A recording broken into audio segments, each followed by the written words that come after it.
Aloha, guys. Welcome, welcome. Aloha from the Hawaiian Islands. Glad to have you guys here.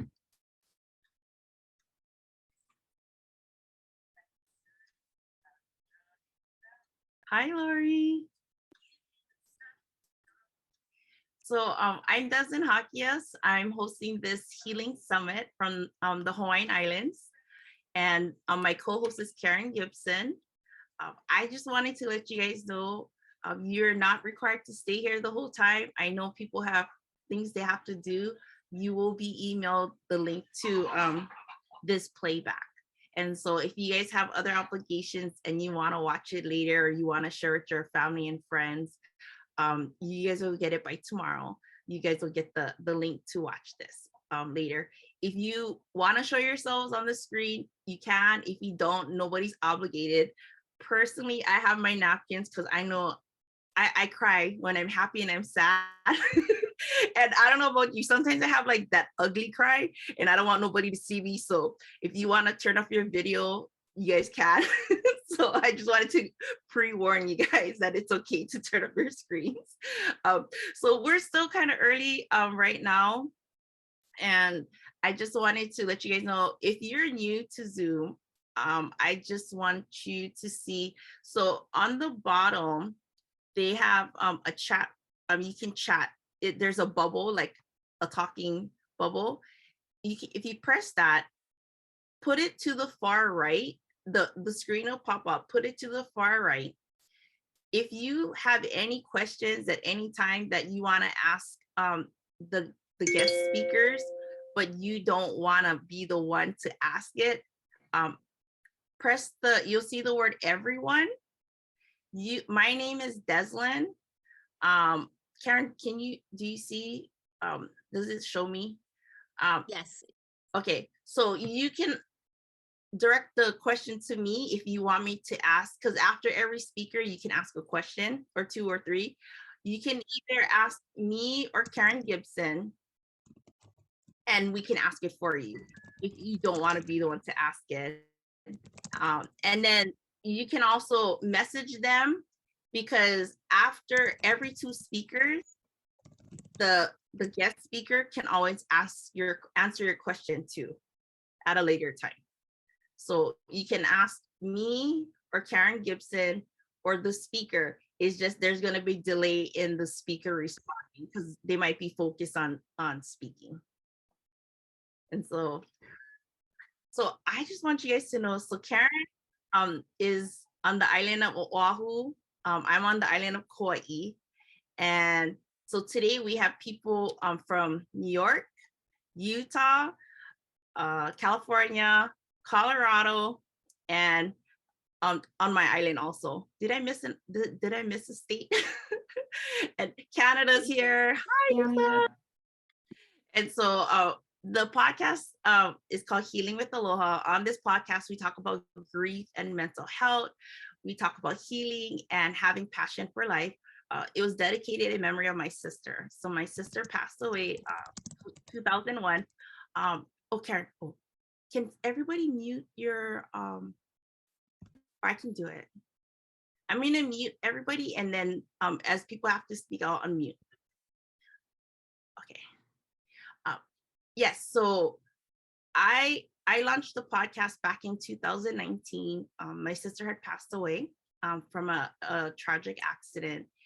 And when it hit the 17-year mark, I wanted to be able to help people, because I felt like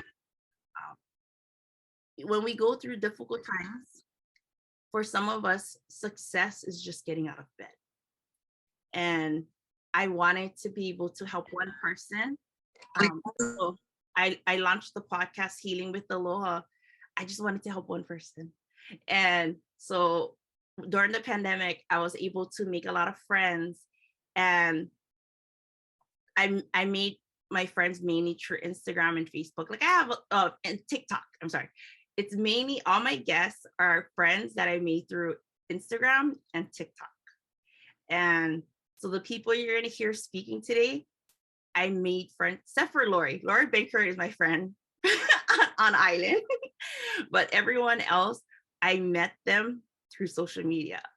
And so what I wanted to share is that it is possible to find people that you've never met in real life, to become one of your closest friends, that you can share important topics such as grief, mental health, healing, and having passion. Okay, sorry guys, I'm trying to add everybody as they pop in. So we are supposed to have, we have 109 people signed up. Some of the people signed up knowing that they can't make it, but we're going to be emailing them the playback by tomorrow. Yeah, so just so you guys understand that I selected each and every woman that will be speaking. I believe that we all have a story, not just them, we all have a story. And I hope by you listening to them share their story, that you'll be inspired to share yours. Not everybody wants to share their story publicly, but it'll give you courage to share with someone in person or virtually and relate to you. I think that when we share our story, it's very healing. It's part of your healing. And we all get to choose every day of our life. We get to choose whether or not we will go left or right or middle. And today is just an opportunity for you guys to feel loved and to feel encouraged, because no matter what you're going through, you will always matter, and we're all predestined to be here. And so some of my speakers are going to be coming on later, because like I said, we're all from Canada, from the West Coast to the East Coast in the US. And so everybody's at different time zones. And so what I'm going to do is I'm going to show you guys what the agenda is for today. And then I'm going to introduce who's here. And then we're going to kick it off with Hinano. Okay, just a second. But if you guys have any questions at any time, you can write it in the chat, and then we can assist you guys. Okay, hold on here.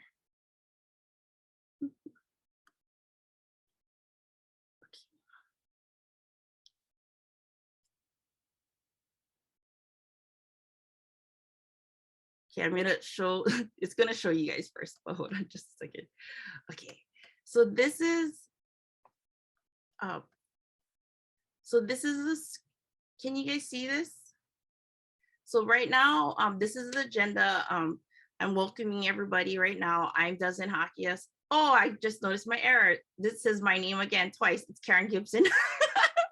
So our first speaker is Hinano Tanielu, Lisa Bohem, and then we're gonna take a short break. Paula Griffith is at 10. Oh, okay, ignore the time because I know you're in different time zones. Denise Alandra, and then we have Margaret Manuel and Lori Benkart. And so that is the lineup for today. And like I said earlier, oops. Oh, let me close this. Like I said earlier, we're gonna be just be flexible with like the order that we're gonna go into. But Karen, are you able to unmute yourself? There. So Karen, can you tell them a little bit about yourself? Aloha, I'm Karen Gibson from Mililani, Hawaii on the island of Oahu. And I am a parent coach. Des has been my empowerment coach, my grief coach, my confidence coach, and she helped me inspire me to publish 100 parenting tips inspired by the pandemic. And then prior to that, a month before I met her, I published Mama's Gotta Let Go, How to Let Go Without Losing Your Sanity, even though we lose our sanity daily as a parent. And I am excited to co-host her Healing Summit. And next month, she'll be co-hosting my Parenting Summit on December 4th. So we'll be sharing the link and telling you guys about that. But I'm so honored to be here. Des has helped me a lot with my healing journey. October made 1 year since I lost my mom.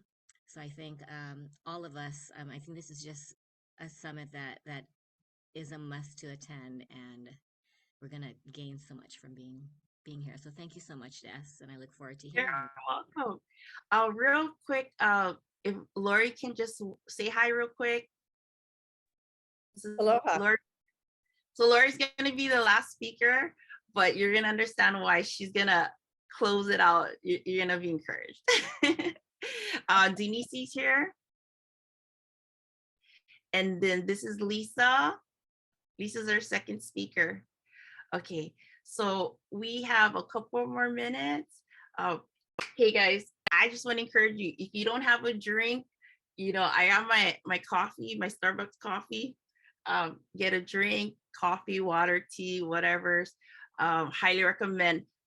The women that I chose, they all happen to be moms, and they cry like me. So if you don't have any tissue or a napkin, I'm just forewarning you guys, it's okay to cry. Crying it's actually part of healing. It's a good way to express yourself. But we're gonna kick it off with Hinano. People are popping in, and I'll be adding them as we go. But I just wanted to say thank you so much. You guys could be anywhere in the world. You could be anywhere else. Thank you so much for being here. No one's obligated to keep your screen on. This is being recorded. We will be able to email you guys by tomorrow, the playback, and you guys can share this with your family and friends who weren't able to make it. So with further ado, guys, this is Hinano, Tani Elu. She's the first Polynesian filmmaker. She's Tahitian, and she's the first US filmmaker that's Polynesian. She is part of a team of 4. The movie is called Sosafina. There is nothing like this, from the production to the actors to the actresses, everything. It was all Polynesian people involved in it.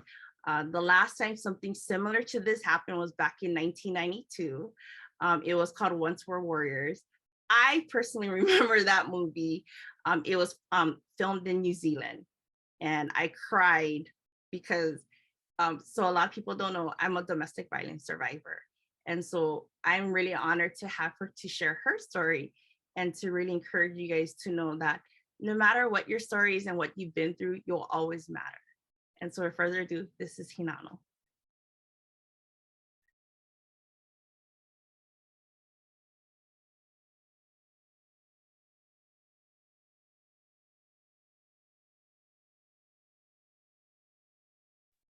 Okay, sorry, Hinano, let me see, maybe it's me. Hold on, let me unmute you. Okay, try. Can you hear me? Yes, we can. Sorry, I did not know how to mute it. No, thank you for the intro.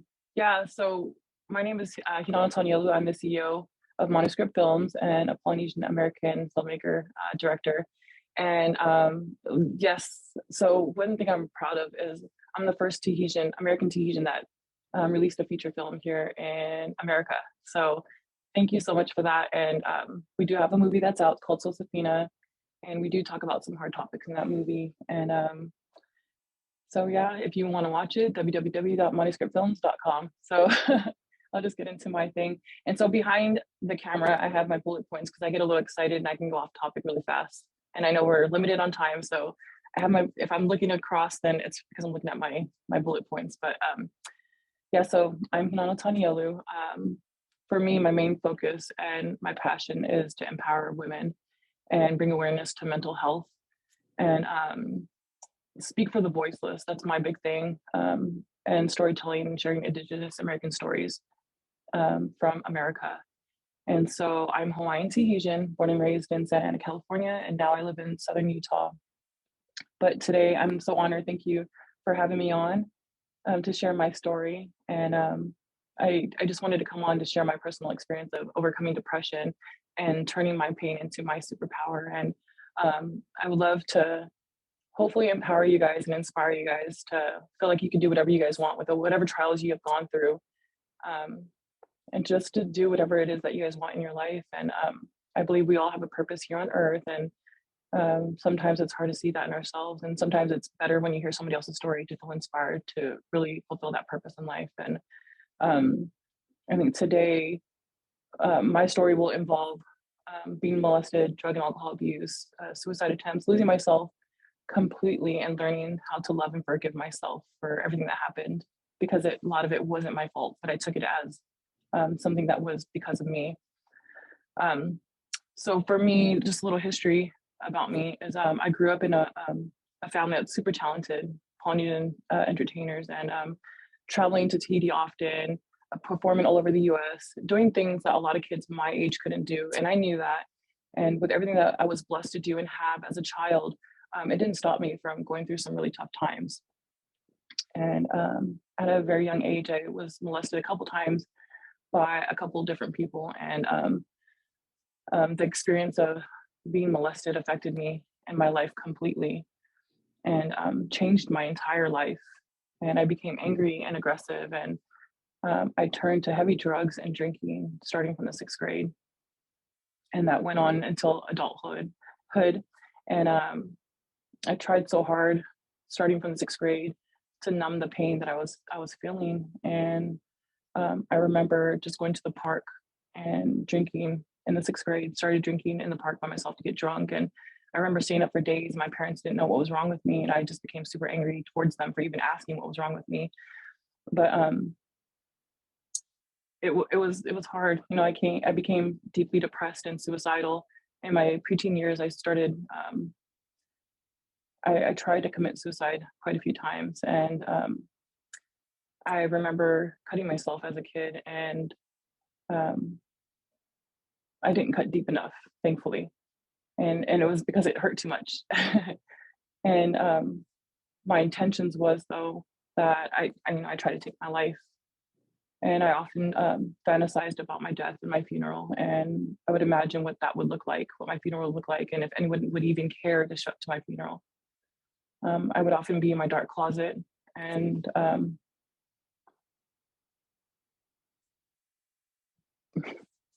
trying to take my own life. That's how worthless and empty that I felt. And I felt lonely, and I felt like nobody else could relate to me. And in our culture, I'm not sure if anybody's familiar with it, our culture, it's very taboo to talk about suicide and molestation. So I often felt alone in what I was going through because we just didn't talk about that. And as an adult, I knew I had a choice to make. It was continue being a victim in the darkness, or turn my pain into superpower. And between being molested and an empowered adult, I had a hell of a life. And but I knew each experience that I had was a blessing in disguise, because it helped mold me into the empowered woman I am today. And I say help because in the end, it was my choice to turn that pain into my power and become empowered from everything that I went through. And because I chose to not give up, I am now an American Polynesian filmmaker, director, and the first Tahitian in America to release a feature film. And it's such an honor to hold that title.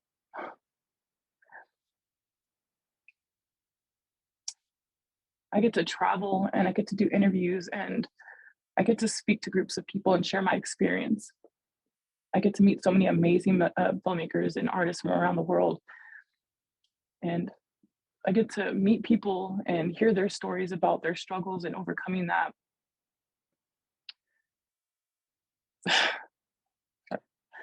All because I made the choice to not give up.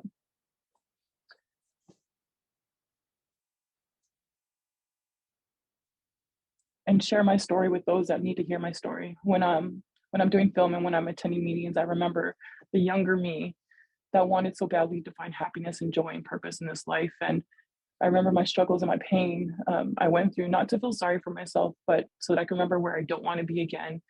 And I want to remember what gave me that power to be the woman that I am today. I want to be reminded of how I got to this point. Going through all that I did and overcoming the hurdles of my life, I decided to use my voice and platform to speak up for those that can't, those that feel like they're being silenced because of the fear of backlash, and those that have passed away, like my ancestors. I know a lot of them suffered because they couldn't speak up for themselves. I remember them, and I speak up for them. The ones that are silently hoping that I would speak up for them, I speak for them. Those that were like me, and the only way they saw an escape was through a casket.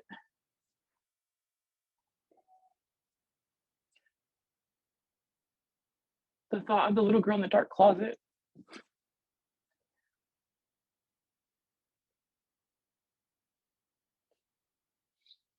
that tried to take her own life inspires me to keep going each day. The little girl that cried and cried and felt that nobody cared. And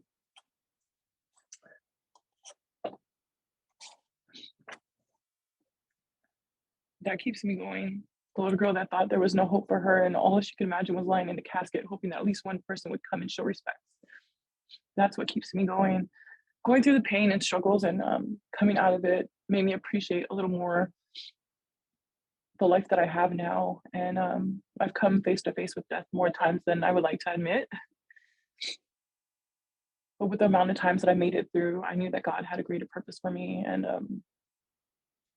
I also see life a little bit differently. I'm more grateful for each day that I'm blessed with, for each conversation that I have that seems a little bit more deeper and sincere. I appreciate the sound of sweet laughter and the stars that seem like they sparkle a little brighter each night. I'm so grateful for the people that I'm surrounded by that love me unconditionally. And my thing is, I know it's hard to keep going. Giving up seems like the easiest way to go, but you just never know. You never know what life has in store for you. You never know what experiences you'll be missing out on. You may not see it now, but we all have a great purpose here on earth. And my advice to you is to imagine the younger you and what he or she wanted to be, or who he or she wanted to look up to, or who they looked up to when they were younger. When you're at your lowest, it's like you have nowhere else to go but up. So use that pain as fuel to get you out of where you don't want to be. Because I'm into film, I like to turn to this. This is your story. This life is your story, and you're the main character, and you hold the pen in your hand. I know it's easier said than done, but if you don't like the story, you don't like the character, switch it up. Give yourself that superpower you've always wanted. You're the only one that has the power to change your story and your character. Write yourself a happy ending. Know that it's okay to make mistakes. Erase that part of the story you don't like and start again. Your past doesn't define you. There's one quote that I want to leave you guys with that's my favorite, and I always go to this, and whatever interview podcast, whatever it is that I do, I always end with this quote, and it's from Oprah. And it's, "When you see me, I come as one, but I stand as 10,000. I represent those that aren't able to speak for themselves, those that are silently fighting their battles. I stand with my ancestors that have suffered in silence and didn't have a voice to speak up for themselves, for everyone in the dark closet without hope. And I stand with the army of people that encourage me, that silently encourage me and pour love and hope into me. I will continue to share my stories. I will continue to share my experiences and hopefully give hope to those that feel hopeless.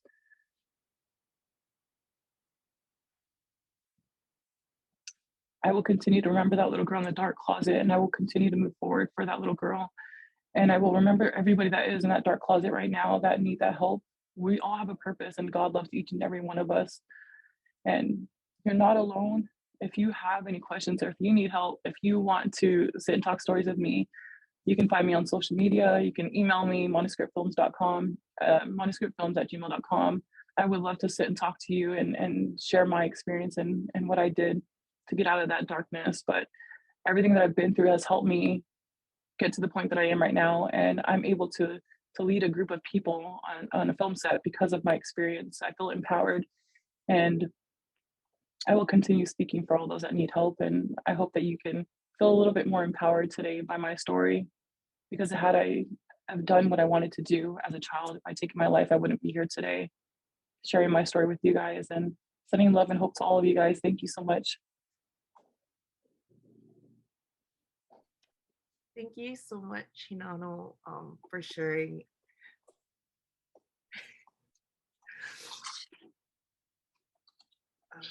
I'm sure people can relate, you know? I'm really grateful you're here with us. And that through your pain, that you're having passion to help other people. I just wanted to open it up for anybody. You can write it in the chat, or if you wanted to unmute yourself, if you have any questions, whether it's for yourself or if you're helping someone who maybe is struggling with suicide ideations, if you wanted to ask her for feedback, because ever since they launched the movie, while they're on lives and for TikTok, people are, it's really hard for them because they're not trained in mental health, but people are going on the lives and saying, I want to end my life today, right now. And so they've had to go offline to help people. So if you have any questions, you guys can ask her right now. You can unmute yourself. David, do you have a question? Thank you, Deslynn. God, Manu, that was so inspiring. Thank you so much. Yeah, I work with people all the time, and part of the healing process is exactly what you're saying. Is you've got to share that, and once you share that, it enables others to be go in the same direction and be in the same space that you can be in, and grow and learn from that. And I just want to say how inspiring your story is, and thank you so much for sharing that. Thank you so much. Yeah. And I wanted to continue on with what Des was saying as well, is because we share our stories, and we know we're helping other people with their healing process. And like she said, there was a couple times where people have reached out to us on lives and asked to message us privately, and we would get in the box. And there's this one person that said, I'm sitting here right now, I'm trying to kill myself right now, but I heard your story. I just happened to jump on. I heard your story. And so we sat there for hours just chatting. And it wasn't like me trying to stop him from doing what he was doing. It was just me conversating with him, like, where are you from? And it was that moment just trying to make him feel a little bit more normal. And then we got into why he was trying to do it. And so it's just me, my personal advice is, if you have a story, share it. I know sometimes it's hard to open up and be vulnerable in that way, but you just never know who you're going to reach. You never know who's listening, and you never know whose life you could save.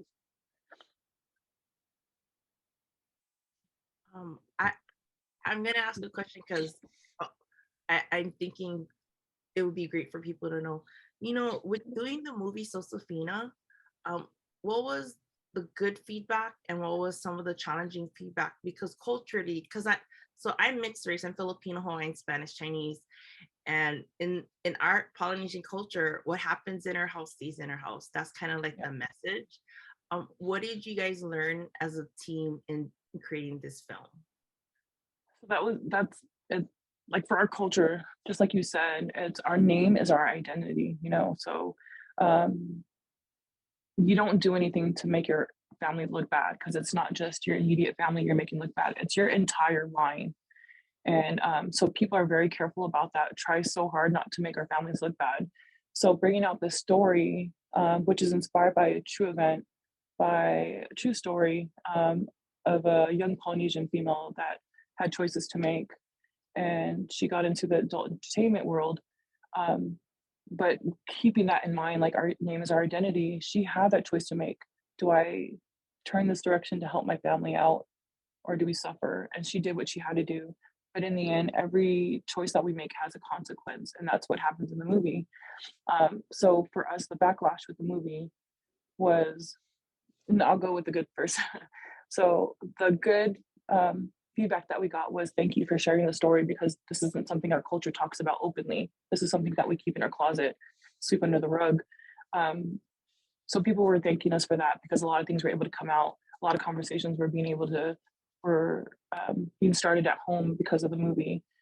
And there's a health facility here in town, and this person came to us after the movie premiered here and said, we had quite a few women that showed up to our facility and mentioned they are here because of your film. They felt inspired. They felt like they got the courage to come and get help.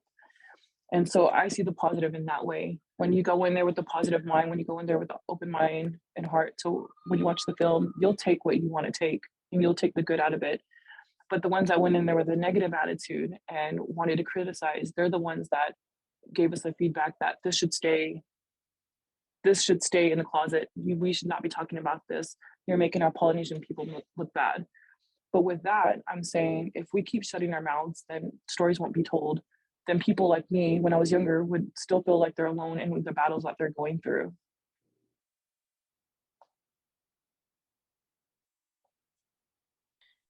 Yeah, no, thank you.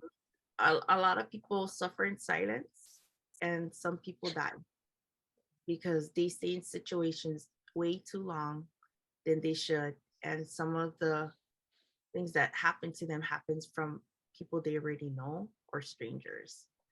And so I'm so grateful. Do you have any last words you'd like to share? No, I went onto everybody's page that's speaking today, and super inspiring. I'm just honored to be on this panel with you guys and be able to share my story. And I'm excited to hear. I have to right after this, I have to take my baby to the emergency room, but I'm excited to go back and listen to everybody's stories, and grateful that I got to meet each one of you guys and be here with you, lovely ladies. And I truly appreciate you guys, and I hopefully you guys can go out and watch the movie. But also hopefully you guys are open-minded about today, and you guys can take a message from each of you guys and the speakers. And no, thank you guys so much. Love you guys. Thank you. We love you too. Thank you so much. Take care. I know that you're Thank you. Thank you so much. Okay, guys. So our next speaker. Oh, there's people coming in. So our next speaker is Lisa, Canada. I personally chose her. We both have a lot in common, and it's bittersweet. Lisa's daughter and my sister, they both were in car accidents, and they both died. And so when I met her and she shared that, I just thought, how does someone recover from dealing with a tragic loss? And I took a very long time, but I wanted Lisa to share from a mother's perspective. So with further ado, guys, this is Lisa.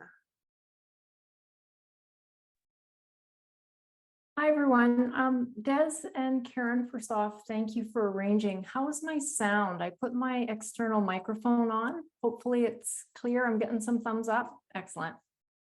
So I'm going to attempt to share my screen. I have a little presentation. So hopefully it all goes as it should. Bear with me here. You should be able to share. Okay, perfect. I usually have about 17 windows open. So yeah, that's usually me. Okay.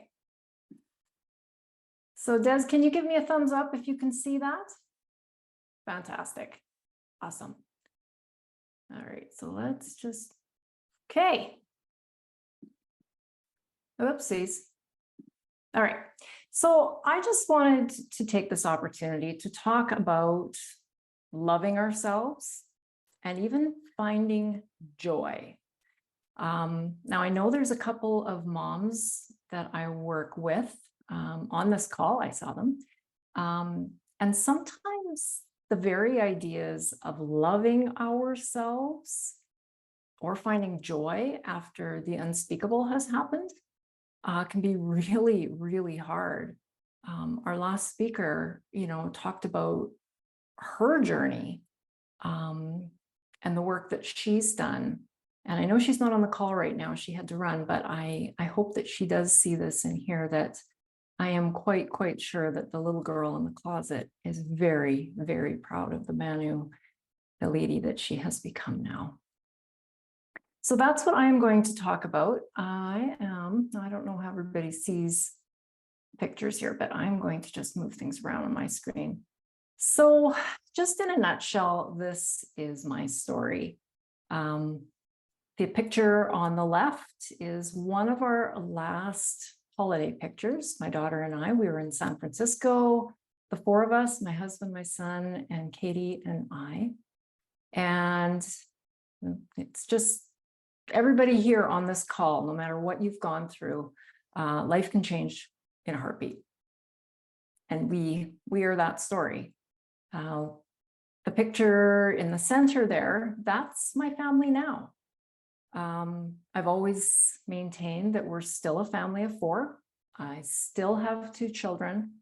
We just look a little bit different on the outside. In 2019, I wrote a book, Journey to Healing, A Mother's Guide to Navigating Child Loss, and also have an ebook, a downloadable e-guide for anybody who's looking to better support someone who's grieving. So it is a little bit more on the general side. It's not specific to child loss, but I think our society gets a little weird, a little awkward, and nobody knows what to do or say after someone dies. And that was what I ran into in my own journey. And I just, Des, like you said, you started your podcast in the hopes that if you could help one person, and that's kind of what has inspired me the whole time. If I can help one person, help, speak to another grieving person better, if I can help one person, one mom know that she can survive, then that is what I hope to do. So Katie deserves her own page. Oddly enough, ironically enough, she was the child I never worried about. 6 days prior to her accident, she had received an entrance scholarship for $3,000 into the Faculty of Nursing because of her 95% average. She was always focused on learning and school and, the next step. And she was also a competitive dancer, as you can tell by these photos. So she was always put her health first, rather. She was always interested in health and nutrition and staying active and fit and all these kinds of things. And I thought, what's there to worry about? If your kid has got their head screwed on that, well, she had great friends. She had the best boyfriend in the world. I didn't worry about her. She was also a huge animal lover. And this horse picture we're going to touch on that a little bit later. But I believe that Katie is always with me and always guiding me in my own journey.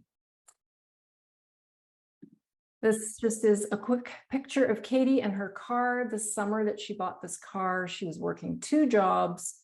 And she said to my dad, "Grandpa, I'm going to be rich." This is the kind of the comedian that she was. She was a real spark plug. And if she had an idea in mind, if she wanted to do something, just get out of her way, because she was going to find a way to make it happen. But we got the knock on the door that every parent fears. Instead of Katie coming home one night after running errands, we were met with a police officer on the corner who told us that Katie had been involved in a head-on collision and she died on impact. So you can imagine that life has changed. So as I mentioned, I wrote Journey to Healing and published that in 2019. I do speak on a lot of stages. Last couple of years has been more virtually, but I do like to speak on adversity, child loss, grief. I do want to change the message and just make everything less awkward for everybody to talk about. This summer, I acquired a new level of achievement. I am a certified grief educator under David Kessler. And just less than a month ago, I hosted my very first retreat for grieving moms. And you can see the horses here. Long story, I won't get into it, but it's funny, maybe not funny, weird how the universe works sometimes. I really, truly believe Katie led me to this retreat. And we'll talk about that a little bit more as we go on here.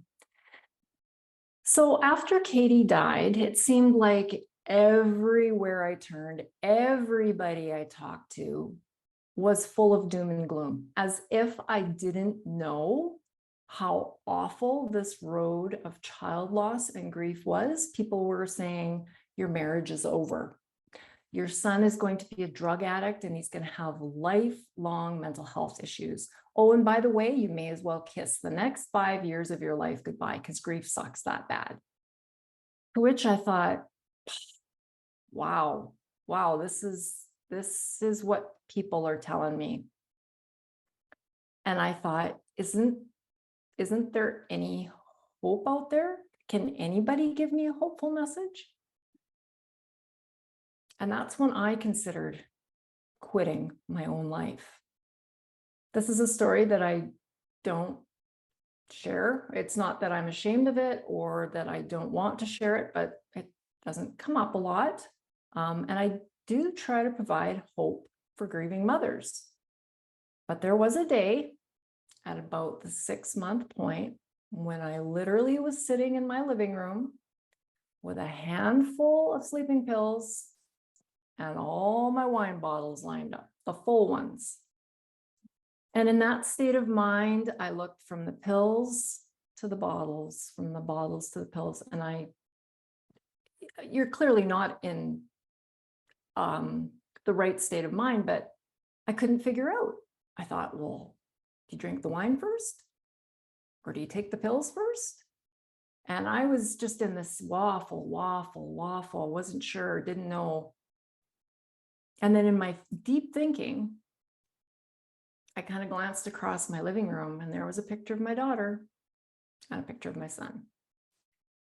And it was almost as if her picture was talking and she's like, Mom, don't, Mom, come on, you know better than this. And it just kind of jarred me back. And then I looked at the picture of my son and I thought, this is not going to help him. This is not going to help him get his feet back under himself. And it was just kind of like a slap on the face almost. And I put all this stuff away and thankfully I haven't gone back there, but it was a real consideration at that moment. But here's what I've learned. No matter who we are, no matter where we're at in life, everybody has to bear a cross. Everyone experiences loss of some kind, and everyone has stuff. There's, people will experience loss of relationships, divorces, sometimes even just not getting along with family to a deep degree, loss of a job, loss of finances, loss of income, loss of a spouse, loss of a child, loss of their health, loss of their independence, and the list goes on. So even if you're listening to me and you're thinking, oh yeah, well, I haven't lost a child, stay with me because there is stuff here I'm going to share that can be applied to anybody's challenges. So with every kind of loss, there is some kind of grief. Now, the grief experts out there, David Kessler included, say grief is grief is grief is grief. And I don't necessarily agree with that, but I do think that every kind of loss has some kind of grief. So that's a bit about me, but now I'm going to share how I learned to love myself and find joy again after my daughter died. And the first thing I had to do was learn to forgive myself. Even though I had nothing to do with Katie's accident, I think a lot of parents, regardless of how their child passed away, think about this. I had one job as a mother, and that was to keep my daughter safe. And I failed. I failed and my daughter died. And even though I think we know logically in our heads that we did nothing, regardless, whether it was a suicide, whether it was a drug overdose, whether it was, God forbid, a murder or any other situation that can take the life of a child, whether it's small child or adult child. We did not do anything to cause their passing. I know so many parents question, I should have seen an illness sooner. I should have taken them to the doctor, all the wouldas, couldas, shouldas. And we literally beat ourselves into the ground. I was bombarding myself with the what if questions. What if I hadn't let Katie go out and do that errand that night? What if my husband had taken her car and filled it up and washed it like he'd planned? What if, what if, what if, what if? And I felt like you can imagine yourself sliding backwards into a big, big, big hole. As I was clawing, I was sliding down into the hole faster than I could claw myself out. So I did something simple. I changed the words I was using, changed my mindset a little bit. Instead of asking, what if, I now ask, what now?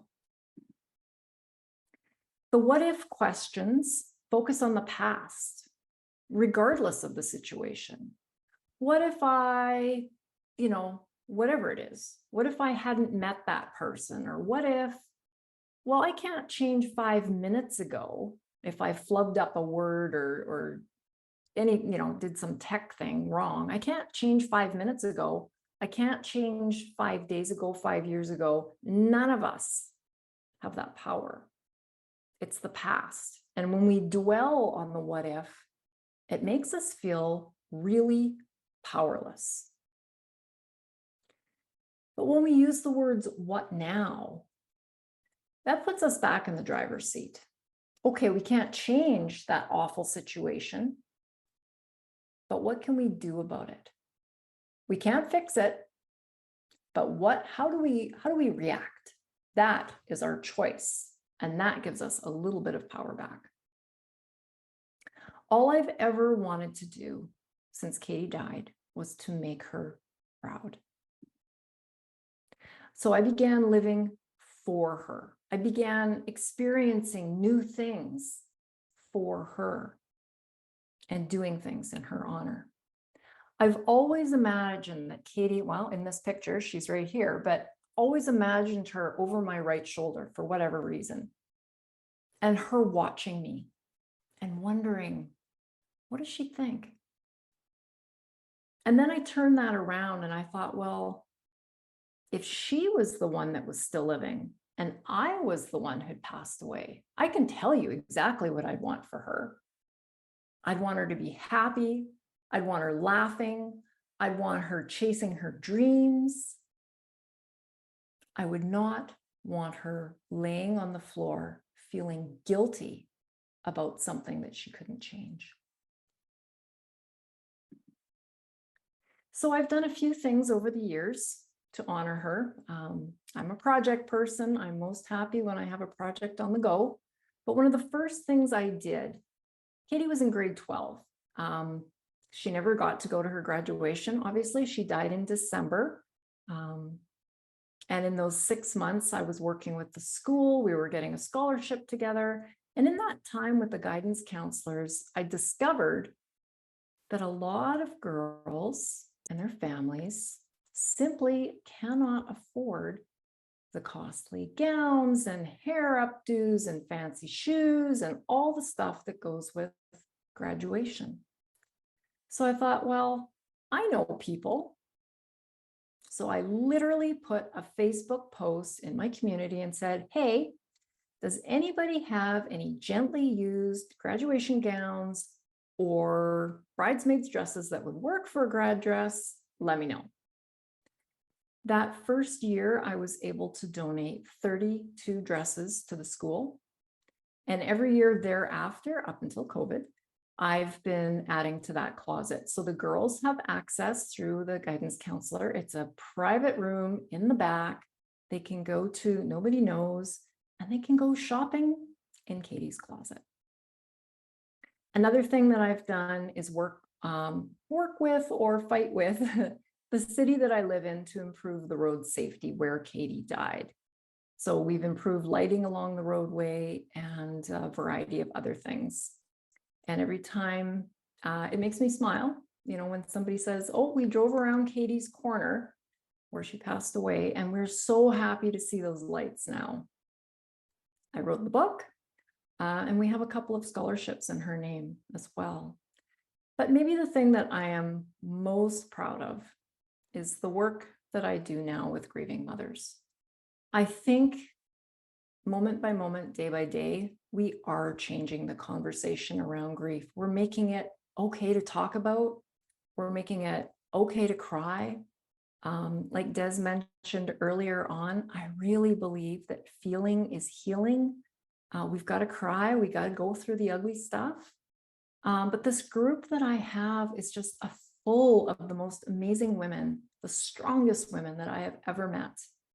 And, you know, as much energy that I bring to the group, they bring that too. And it makes me so proud to see that the way that they support each other, offer encouraging words. I see friendships being made between these moms. So that is perhaps one of my proudest things. And I really think that Katie and all of the children have brought these moms together. Just wanted to give you a real quick picture here. This is the retreat that I hosted just less than a month ago, actually. It's hard to believe.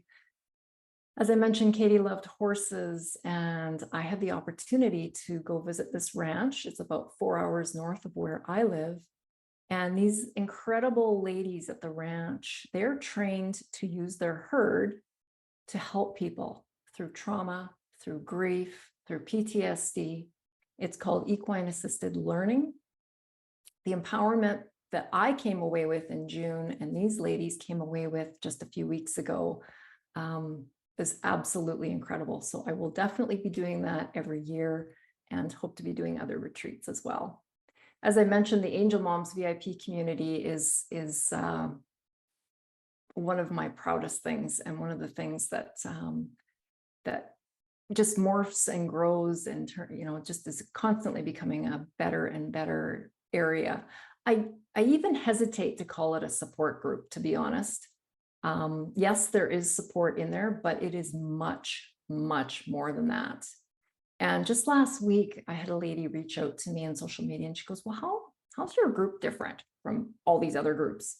Because, Facebook groups and all kinds of things. And I said, you know what? We focus on living again.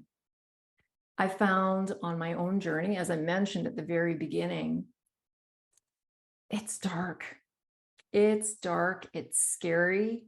And I really try to create a space where we can be okay being okay, and that we talk about moving forward, and we talk about how we can do that with our children. We're not about forgetting, moving on, any of these other things. And it's a place to feel hopeful. You come every week on a Wednesday, we talk about all kinds of things, and hopefully these ladies can find peace. So living for Katie and doing things in her memory are what bring me joy. So regardless of what struggles you are facing in your life, I really recommend that you go out there and find something that you like to do that just makes you happy. Whether it's riding a horse or painting a picture, working in your garden. I saw a psychic once, and she said, when we smile, they smile. And sometimes that's the encouragement I need to go out and do something that makes me smile.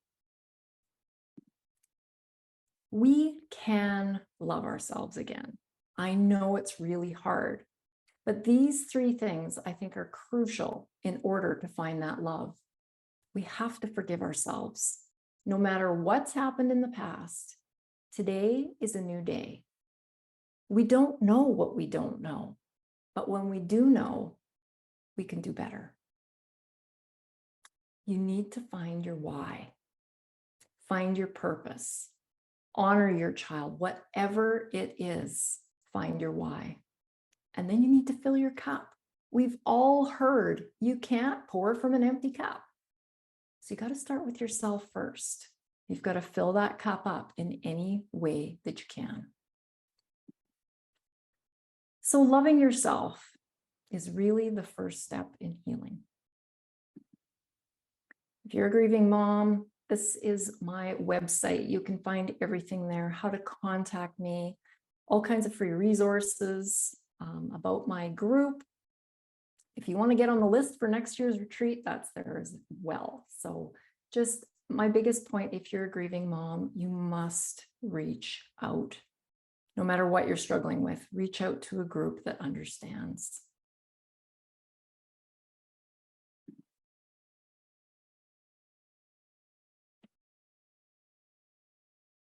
Does anybody have any questions for me on that? Yeah, if anybody has any questions, if you don't want to show yourself on the screen, you can type it out right now, and then Lisa can address it. There is a comment I wanted to read. It says, let me see, maybe you can respond. Oh, hold on just a second. It says, I lost my 3-year-old daughter less than 2 months ago to cancer, and it's just a roller coaster. And when I have an okay, starting to accept kind of day, the guilt kills me that I'm living and she's not here. And then my bad days are bad. You know, I think guilt is probably the #1 struggle that moms have. And it's completely understandable. Like I said, I remember one time sitting in my therapist's office and the tears were just coming, and I just blurted out, I failed. I failed to keep her safe. And then, the first time that I smiled or I felt a moment of joy, it was like, oh, what is wrong with me? Like, how can I possibly be happy? How can I experience joy? My daughter's dead. But like I said, I realized that I can live for her and I can make her smile. There is no guilt. We don't need to feel guilty for finding joy again. Self-love and living, that's what we're here to do. That's what we're here to do. And I would say to that person, if you are feeling that, #1, you're not alone. I think that's unanimous across the board. But I would also say reach out and have a conversation. Make sure that you do connect with other grieving moms somewhere. A question was asked, I'm struggling with dealing with the pain. How can I cope with this horrible pain of losing my baby girl? She passed in a drowning at age 12 and it's so painful. Absolutely it is. Of course it is. We grieve because we love, right? If we didn't love so intensely and so deeply, I don't think the pain, frankly, would be as bad as it is. This is part of our healing journey, and it's feeling the yuck, and it's allowing those painful, hard feelings and letting them come as they may, and identifying them and sitting in them. And that's the hardest part, I think, about grief, is sitting in the yuck, but it is part of it. I don't know what this mom's timeline is, but grief does change. Grief, I will never say that grief gets better, but it changes. Time does not heal all wounds. In fact, I cringe when people say that, but time does change things. So I would say be patient with yourself. Make sure that you are literally taking care of yourself, drinking enough water. When you think of the liters of tears that we shed, all the snot in our Kleenexes, that's water. We have to replace it. Even being a little bit dehydrated will make us feel more depressed.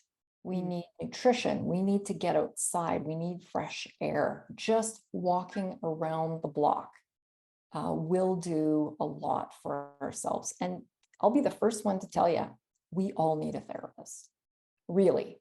I mean, we kind of joke around a little bit about this at work. I know this topic is nothing to joke about, but I think every single person needs a therapist. And we need to go and we need to talk about this stuff, and we need to get a professional to help us work through the painful stuff.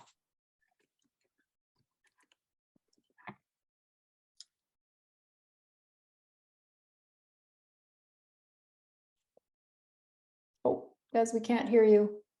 You might be. Oh, sorry about that. I have one more thing to share. So if anybody wants to reach out to Lisa, you guys can, if you want on the chat, you can private message her. And then Lisa, after you come offline, you can put in your website or like what is the best way for people to contact you, because there's a lot of people on here who wants to share with you. The next person that's going to be speaking after Lisa, we're going to take a short break. So that, if you need to get napkins, get a drink, use the restroom and whatnot, Karen's going to lead us in a short calming. We're going to do something calming. I just wanted to let you guys know that, so Lisa is a grieving mom. She's an angel mom. And Paula is from New York. She's also an angel mom. And so she's going to share about her, what her experience with the loss of her daughter also, and how she, like Lisa, had to learn to get back to allowing joy back into her life. So the last comment is, for me, grief is like a tsunami, comes suddenly and floods for several days or a week. Lost my 20-year-old son to sepsis nearly 4 months ago. Doctors' negligence and disregard for his young age.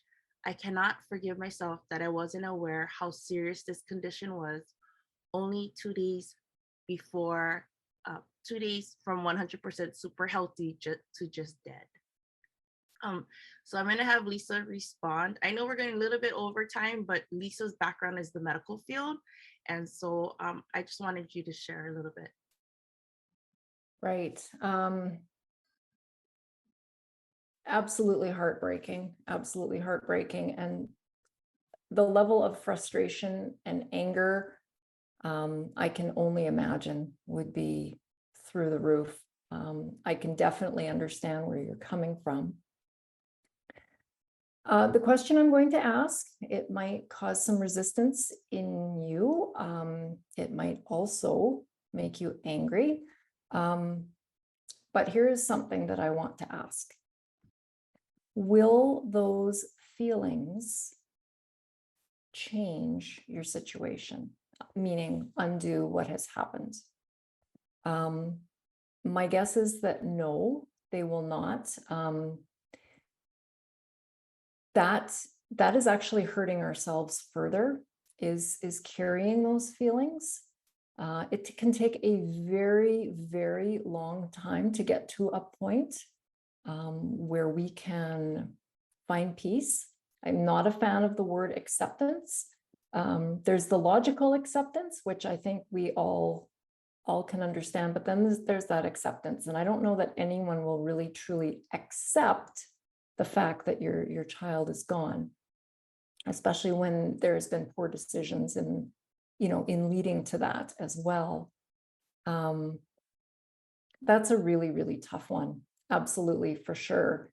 And I would say that I would start by having a conversation with the physician involved, and I would make sure that you're able to divulge these feelings and such with a therapist, for sure. These are the kinds of things that they can help you with. I've got the experience being a certified grief educator and my own experience, but I think that there's a certain something that a professional psychologist, psychiatrist, etc., therapist brings to the table, and they can help us with those feelings, for sure. Thank you, Lisa. So Lisa's gonna be here, guys. In the chat, if you look, it says to everyone. You can click on that blue box and it has an arrow, and you can directly talk to Lisa in the chat. Because like I said, her background is the medical field. And if you guys want to talk to her more, this is a great opportunity to catch her live, and she's here for you. So what we're gonna do right now is we're just gonna do a short calming technique with Karen. And if you need to take a break, we're just gonna take a short 5-minute break, and then we have Paula she'll be our next speaker. Thank you so much, Lisa. My pleasure. Thank you.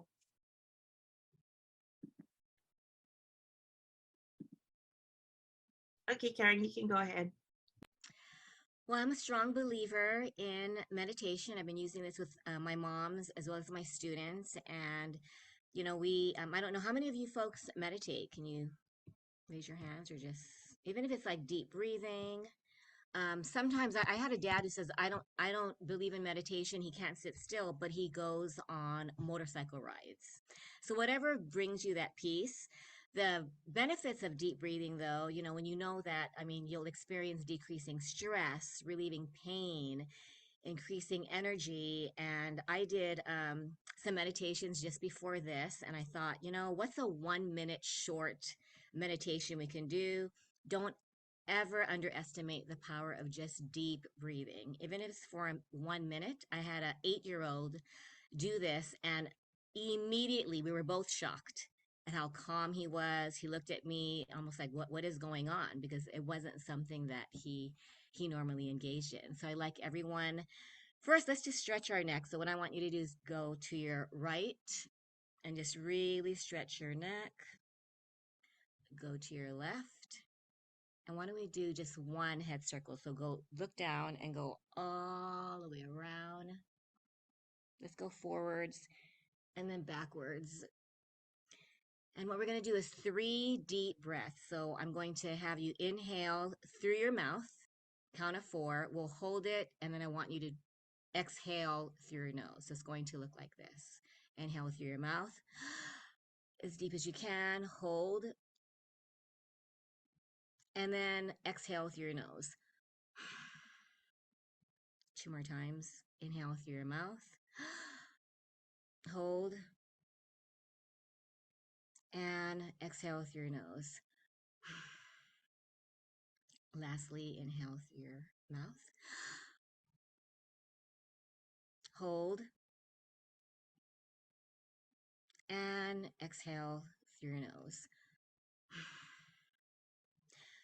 I think we can do this if you're walking, when you're at a stoplight, if you're on the toilet, you're washing dishes. I mean, when you think about it, we can always find moments to help us deal with emotional chaos. I've been dealing with a lot of triggers since my mom passed a year ago. Just listening to everyone's stories here, I think all of us just can feel what the speakers have gone through. And I think sometimes we just need, especially when we take in everything else that people are sharing, the stories that we hear every day, and just our own personal experiences. I encourage you to just take moments throughout your day to just deep breathe and just remind yourself that, like Lisa was saying, you know, that I love, Lisa, what you said, that know what your sorry, I just went blank. Know what your younger self needs. Know what you're going through is, you'll get through it. It seems so painful. Recently, I've been regretting not sharing with my parents. I'm a suicide survivor, and I never apologized for it. Sorry. And so I think everyone who with regrets, like you said, Lisa, you can't take back, or you can't really, you know, the questions that we ask ourselves, like what, why, what if I had apologized? What if this and that? It doesn't really help, but to just feel it. I've been allowing myself to feel it. Like Deslynn always reminds me, just feel it. Don't avoid crying. Don't avoid the ugly cry or the feelings, and just sit with it. And I've been finding it so healing. So I hope that this helped us, and just a reminder that, you know, reach out for support and know that we're each other's support group. I mean, just reach out to someone and belong with a tribe. Thank you. Thank you, Karen. You know, I just want you guys to know that when you lose someone, when someone dies, when you love them deeply, you're gonna hurt, because they're just certain people, guys. They're just so beautiful. Like the energy, just the way they treat people, they're so magical that it's frustrating because you can't find someone like that. And I think that's real, you know. For Lisa, she did a private interview I was willing to do for her group, the support group. So if you decide to join her group, it's on Facebook. If you're not in the group, you guys can reach out to her. But she asked me some really hard questions because I'm a surviving. My sister died. She was 23 years old. But Lisa asked me, how did I feel? Because a lot of times she said that the moms know how they feel, but they don't realize that the surviving children, the daughters and the sons, they're hurting too. And so she asked me some questions that nobody's ever asked me, because I think a lot of time the emphasis can be on how the mother feels or the father feels. But I took 15 years of I didn't want to live. I felt like I was a bad big sister, and I didn't deserve to be alive, because my brother and my sister and I, we were always taking care of her all those years. And so when she died, she was living on another Hawaiian island, and we were all living like on a different island. So when she died, I talked to her at 5 and she died about 10 or before 11, and I found it at midnight. But if you guys wanted to see that interview, Lisa, it's not public, it's private. She just wanted to ask me questions. She thought that it would be important for the grieving moms to know, because and Paul is going to share about this, that it's important to be aware that your surviving children also need you. And so I don't, Lisa, did you want to say anything briefly about that before we go to Paula? Just in a nutshell, I've shared this with my group 100 times, but when I was preparing to write my book, I read grief book upon grief book upon grief book. And there was one book in particular, and I can never remember the name. I want to say Beyond Tears. Don't quote me on that, but it was a book that was like an interview style. So there would be a chapter on a certain topic, and then it would be, you know, Sally's answer to this and Barbara's answer and this kind of thing. And when they revised the book, they had a chapter or an appendix at the back of the book that now interviewed the children 10 years later. So the children, most of them were either into their teens now or well into adulthood. And what I will never forget as long as I live, reading that chapter, was child after child after child. It didn't matter what the circumstances were. 99% of those children felt like they were not as important as the one who died. And that they felt that they weren't enough, that mom, dad, family was still so broken and sad. And they were kind of over on the sidelines saying, what about me? What about me? Am I not enough? So, you know, as hard as it was, and I'm not saying that I had it all figured out by any stretch, but that was something that stayed in my mind. My son was 15 when Katie died. And I was just so cognizant that I made dates with him. I mean, it wasn't super often, because what 15-year-old wants to hang out with his mom anymore, but we made sure that we had kind of, dare I say, Katie free time, where that was over there and we were focused on our son. What did you do today? Hey, that's awesome. Not constantly bringing Katie into everything. But yeah, it's something to be aware of for sure. Thank you.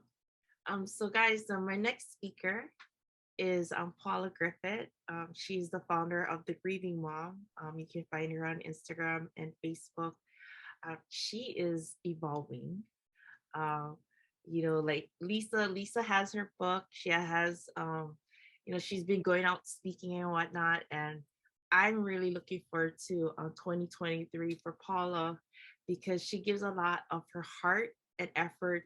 You'll find her mostly on Instagram with her beautiful posts, but I chose Paula because she's someone who has been through a lot, but she has learned and found a way to embrace joy. She's a mother, and she's also a grandmother, and she's learned to find harmony with acknowledging her daughter and also her surviving children and her grandchildren. So with further ado, guys, this is Paula. Hi, everyone. Thank you so much for having me on this summit. I think it's a wonderful event for people who are looking to find ways to love themselves during difficult times. Even for myself, this is an important chapter for me because, as you said, I am evolving. I'm learning to embrace joy now into my life instead of just living through the sadness. And I'm gonna let everybody hear my story. So here goes. So I'm gonna give you some words from Helen Keller. What we once enjoyed and deeply loved, we can never lose. For all that we love deeply becomes a part of us. On August 17th of 2008, my life changed drastically. I was pregnant, I was at my happiest, and my daughter, she was in, I guess she got up to go to the bathroom, and my son was in the room with her, and he said she was sleeping, and she got up, went to the bathroom, and she came out the bathroom frantically because she couldn't breathe. And so he woke me up, and I'm pregnant. So here I come running out, and I'm scared. And, you know, she's there and she's standing, and I'm like, oh my gosh, what's going on? And she's like, she can't breathe, and she's panicking. And I'm trying my best to calm her down because I know panicking is not a good, it doesn't go well with not breathing. And she just couldn't calm down. And I didn't know what to do. We could dial 911. They took forever to come. The fire department ended up coming first. And they were inside working on her. And my neighbor took me outside because she didn't want me to see that happening to her, you know, because I'm standing out there, I'm frantic, I'm pregnant, I'm crying, I'm screaming. I'm like, oh my gosh, please, you know, they came out with her. I had all high hopes that, you know, she would have made it. They took her to the hospital. They wouldn't allow any person into the ambulance with her. And I was like, okay, because this might be good. I guess they wanted to work on her. We got to the hospital. Everybody's standing outside and they're inside working. Finally, they came, they got us. We went into a room into the hospital, and they told me that my daughter did not make it. I guess they wanted to get me to the hospital because I was 8.5 months pregnant. And they didn't want me to have, like, in case if anything happened to me, I'll be in the hospital setting, and I will be safe, you know, but I was crushed. My heart shattered into pieces. Here I am with 2 teenage sons, and I'm here in the hospital, which should be where I should be happy because I'm pregnant, and I'm now grieving the loss of my daughter, who was just 11 years old. She was the most bubbly and energetic child that you can ask for. She was a people person. Everyone loved Chanel. But what can I do now? I had to now try to be strong at the same time as grieving the loss of my child, because now I'm carrying a baby. I have another life now to worry about. So for the first couple of weeks, for me, it was heartache. It was, oh yeah, I want to be sad, but I can't because I want to be happy for this baby. So I never broke down and cried. And I just know, I imagine myself rolling around onto the floor where, you know, oh my gosh, this is what I should be doing, but I can't because I have to be happy for this baby. So I had mixed emotions. So I internalized everything. I never cried. I never screamed. I'm trying to be strong for my 2 sons because now they lost their sister. Now, you know, everyone always is concerned about how the mother is feeling, but in the shuffle, the kids get lost. And it only took me to know that is after my oldest son, as he got older, he said, you know, it's sad that when a child dies, you know, they always think about the parents, but they never think about the children who gets lost in the shuffle, that they mattered too. Because at the same time I lost my daughter, they lost their sister.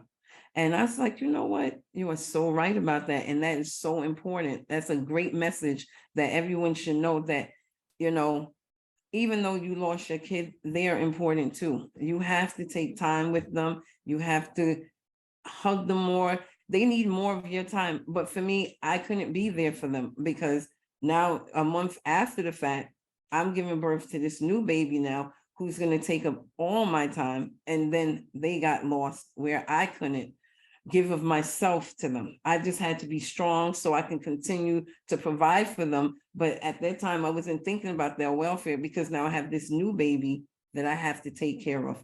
And I'm going on and just living life. I'm not, you know, I stayed home for about 5 months afterwards with, you know, the new baby. But I was lost myself, you know. I was trying to get my life together. I had to get back and get ready to go to work so I could support these kids. And I just continued living. I didn't take no time to break down and cry like I should have cried. I did none of it. I held on to everything. And even to this day, it's like I'm broken inside, but I don't share that with anyone. I just keep everything to myself.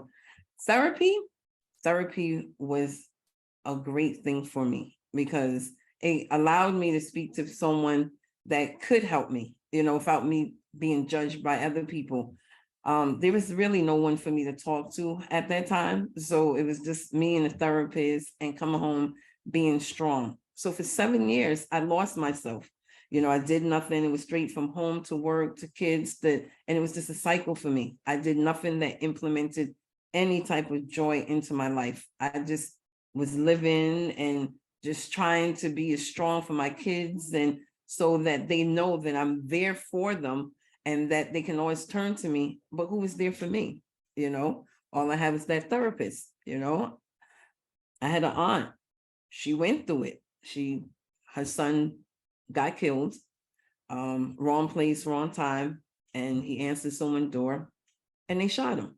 Now, only person I could go to for guidance was my aunt. And I saw how she's kept up a great facade. Like, I've never seen her cry. I didn't see anything. And I think that's what happened with me. I took her strength, that watching her, and I was like, oh, well, this is normal. But it wasn't normal, because I didn't express anything.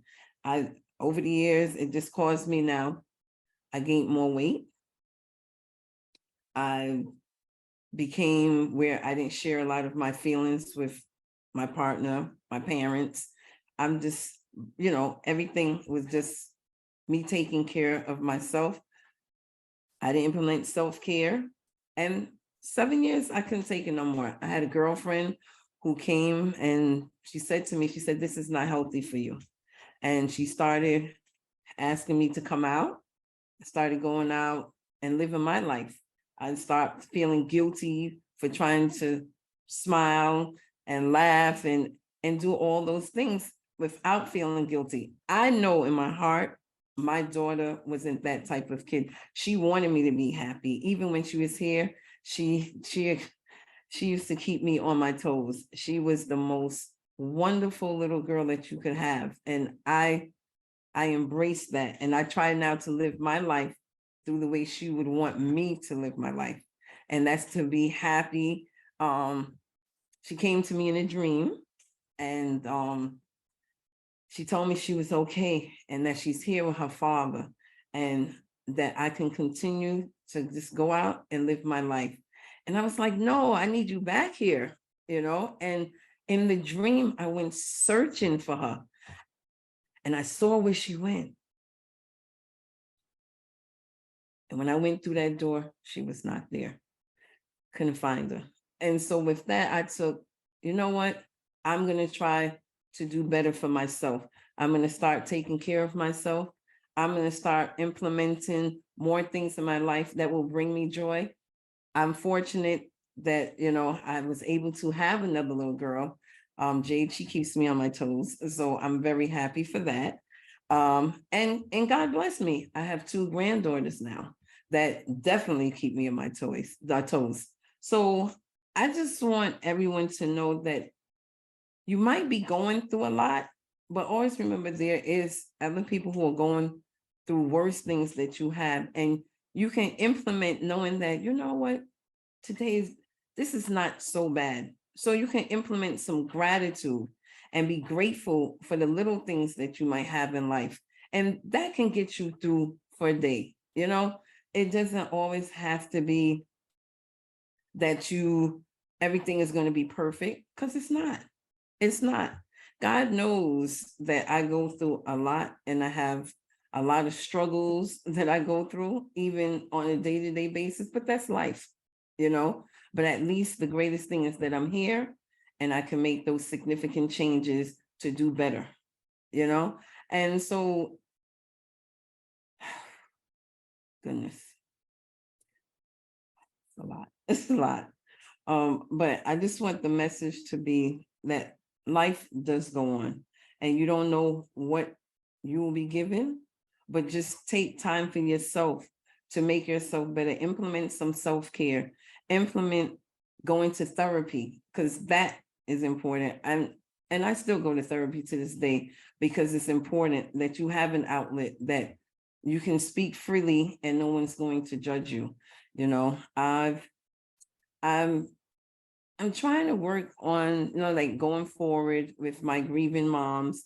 I do plan to implement some new stuff next year. So just bear with me. I'm going through the phases of setting up my little business and trying to do better, because I want to be able to help more grieving moms. I want to be there to hold their hand and help to let them know that it's okay. Yes, your child is not here, and I'm 85% back to myself, but there's still 15% that I never will be back to being 100. It's not going to happen.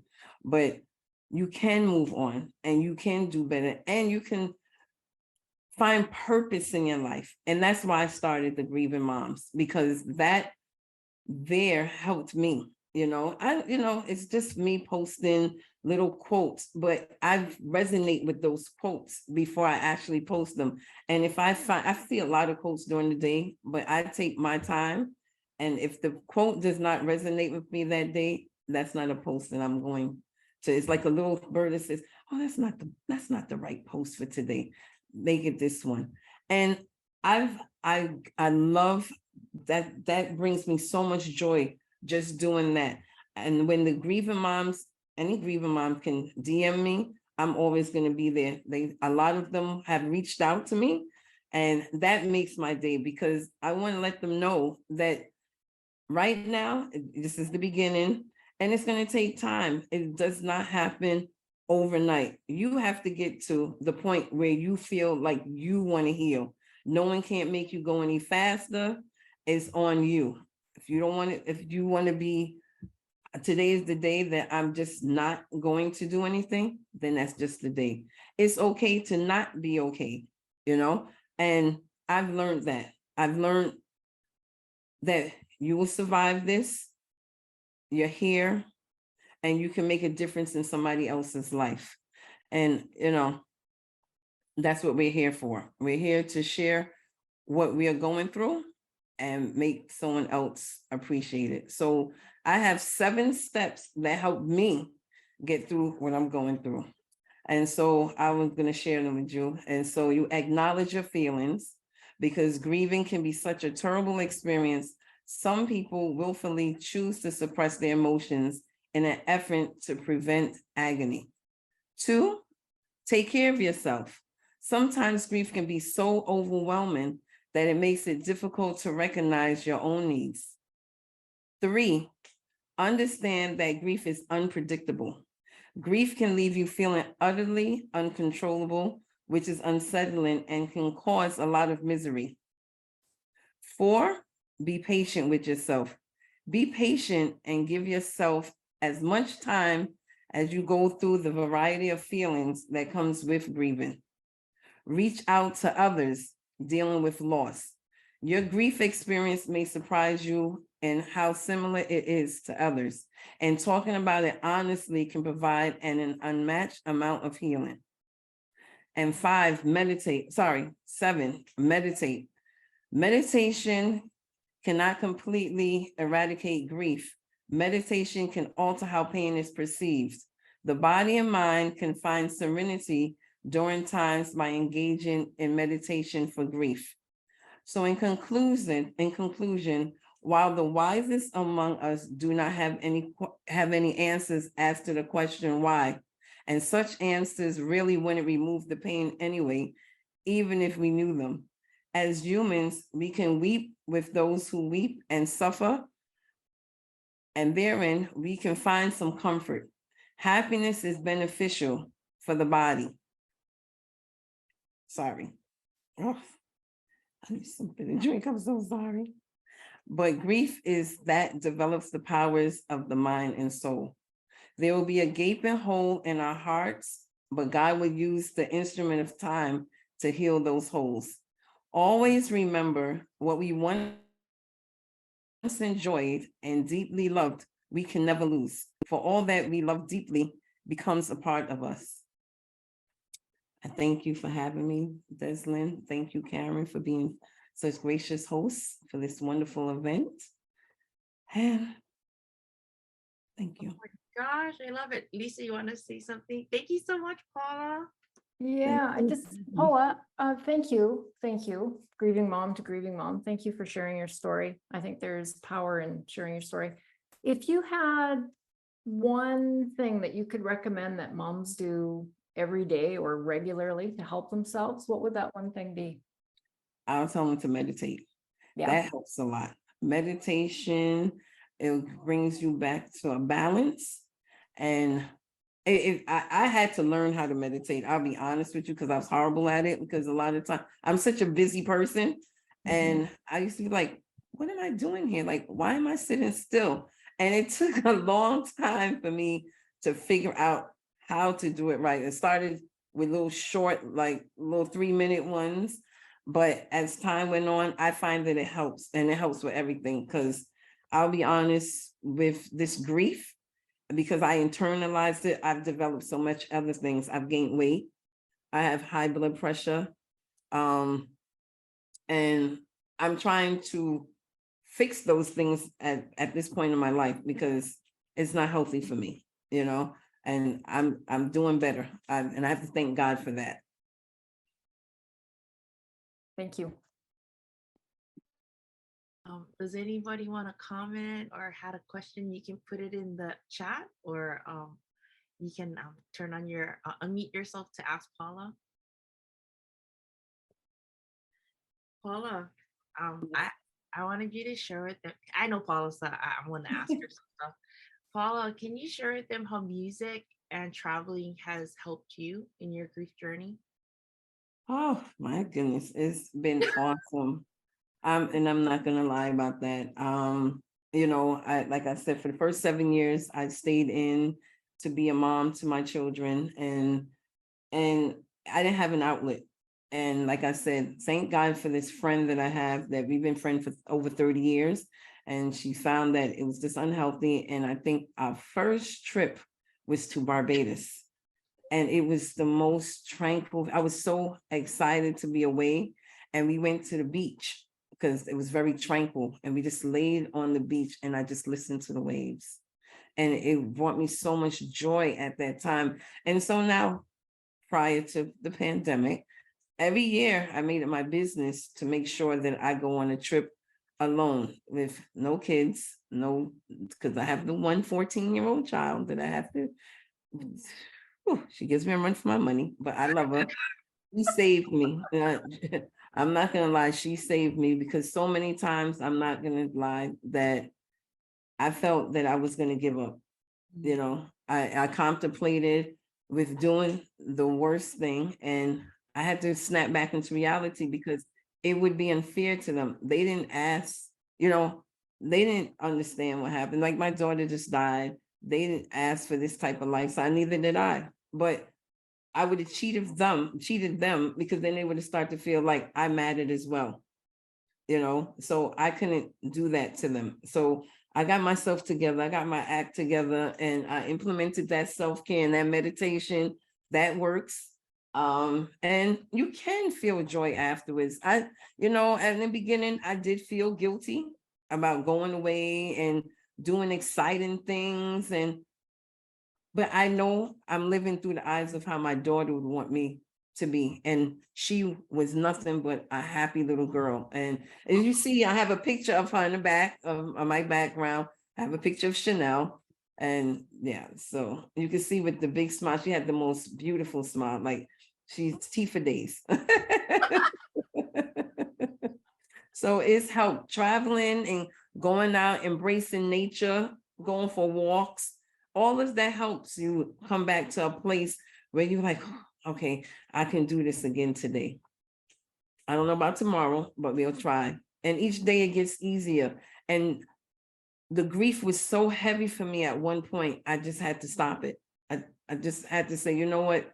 No more of this. I can't no longer do this. I just came from Miami last month. I went out to Miami. It was my birthday month. I did not want to stay in New York. The pandemic took a toll, and I decided that I had to go and enjoy myself. And it was wonderful. For those who had their kids after your child, how did you feel? Thank you. It says, for those that had kids after your child's death, how did you feel? I feel I want another, but then when I think about it, I feel huge guilt because my daughter won't be here, and it feels as if having another would replace her, although it never will. No. Well, I was pregnant at the time of my loss, and having that baby saved me. Because if I didn't have her, I didn't know what I would do. But you will, every child is different, and that child that you might want to have, it will bring you joy. And because you will always remember the child that you had, but you're going to get a new one. And what you can do is share the joy of having that other child with the new child. That way they know who their sibling was. I share about Chanel all the time with Jade. That's my last daughter's name. Her name is Jade. And I shared with her. She said she was going to told her that Chanel was going to be the best big sister, because that's what she did. She used to talk to my stomach all the time, and she would tell me, she said, I'm going to be the best big sister. And unfortunately, she didn't get to do it. But I tell her stories about Chanel all the time, because there's no replacement. Lisa, did you want to share? Thank you, Paula. Thank you for having me again. Sorry, were you asking me a question, Deslynn? I was just responding to chats. Oh, okay. Did you want to share? They were asked. She was asking if would you recommend someone getting a baby after the death of their child? Like, is that something that came up in your group? I don't feel that I have the experience to respond to that, because that hasn't been my path. But I really appreciate that Paula has shared that, because there might be moms on this call that have experienced that. And I find in my own group, I think, the people that find me usually have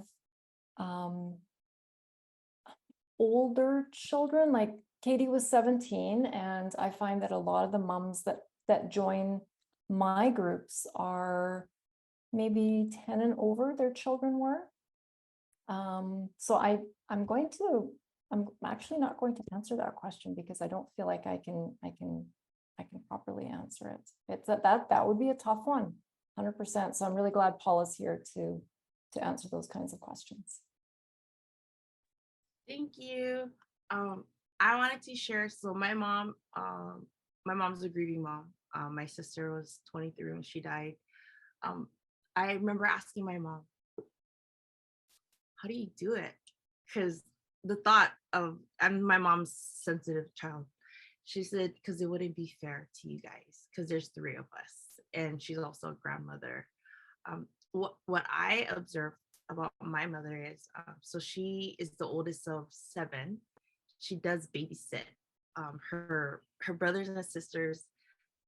So her grandnieces, she has become the caretaker for her grandnieces because the grandparents of those kids, they can't take off. So my mom's retired.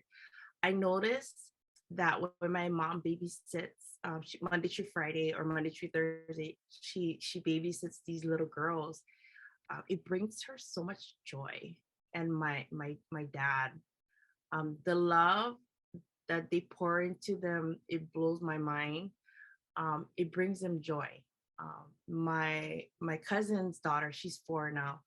She says things and does things that reminds me of my little sister. And she even looks like my sister. And I told my mom, I was like, Mom, she looks like Kiala. And I was like, no. I'm like, she does. Because my sister was kind of like Paula's daughter, you know, like energy and keeps you on the edge. My sister was that sister. But so if like people are older and they can't have kids, for my mom, I can speak for my mom. It helps her in her grief process to love up and pour her love into another child. So she's been with two of her grandnieces since they were birth. And when the one was 4, she moved on. And then the one, she's gonna start going to school next year. But that's all I can say. Like, you know, I don't know if that's gonna help the question and whatnot, but for my mom, I'm 20, my sister was 23, it's been 21 years. That's what has helped her to embrace joy, because my mom didn't feel worthy of having joy. Like she would be there, but she wasn't there for us. And so I hope that helps someone. I'm gonna move on to the next speaker. And so if you guys have any questions, Paula and Lisa are still here. Please, you guys can message them directly. They'll be more than glad to respond to you guys if you have more questions about child loss. The next person I have is Denise Alondra. I have a funny story. So we met on TikTok. So I found her on TikTok, and I found out that she was on Instagram, and I reached out to her and we became friends. We were friends for a while before I actually invited her to be on my podcast, because she was kind of like, oh, I don't know, if I want to do this. She's shy.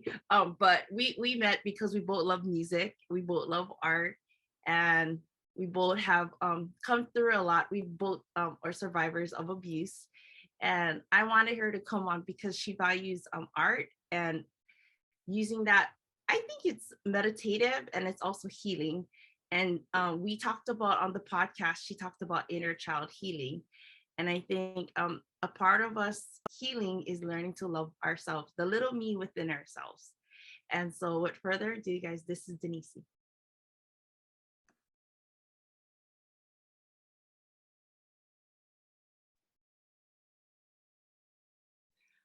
Hi, thank you so much for having me, Deslynn. It's such an honor. And thank you so much also, Karen, for hosting this. I am just so honored and blessed that I get to be among all these inspirational women. And I never thought, as a child, because I grew up with emotional neglect. So I never had a voice. So having this voice right now and having all these friends around me, it is just such an honor. So thank you so much for having me. But my name is Denise Alondra, and I live in Colorado. And I actually was born in Mexico, but immigrated to the United States when I was 2. And so part of who I am and what I'm trying to heal in my inner child is the emotional neglect that I had as a child. And I kind of feel like I relate a lot to what Hinanu was saying with the Sosafina film about how it's really taboo to speak about family issues and that sort of thing. So in my upbringing, I am the oldest and I have a brother and a sister, but my grandmother and my dad's side of the family was very toxic. So I grew up with emotionally immature adults who were constantly starting drama. And for some reason, they never liked my mom. And so they were always just trying to, I guess, cause drama. And my parents kind of, in also being, emotionally mature, just gave into that. And that caused for a lot of emotional neglect in us as children. And then it was also in our culture where, you know, children should be seen and not heard. So don't burden me with any of your problems because my problems are so much bigger. Like, you know, yours are, oh, you had a bad day at school. Too bad. You know, I'm trying to pay the bills, that kind of thing. And so that is the reason for my healing my inner child, because I was also parentified. So I was so preoccupied in trying to be there for my siblings and be an emotional parent. Even to this day, I am their emotional parent. And so I never got a chance to explore and be free. And I love the arts. So I never was able to say, hey, can I get some watercolor? Can I get some acrylic paints? That kind of thing. And so now that I'm an adult, I'm like, oh my goodness, this freedom, it like feels so good. And I'm in charge of my life and my time. And let's say I want to like paint a little bit because I had a bad day. I can do that and then do the dishes, you know, 15 minutes later.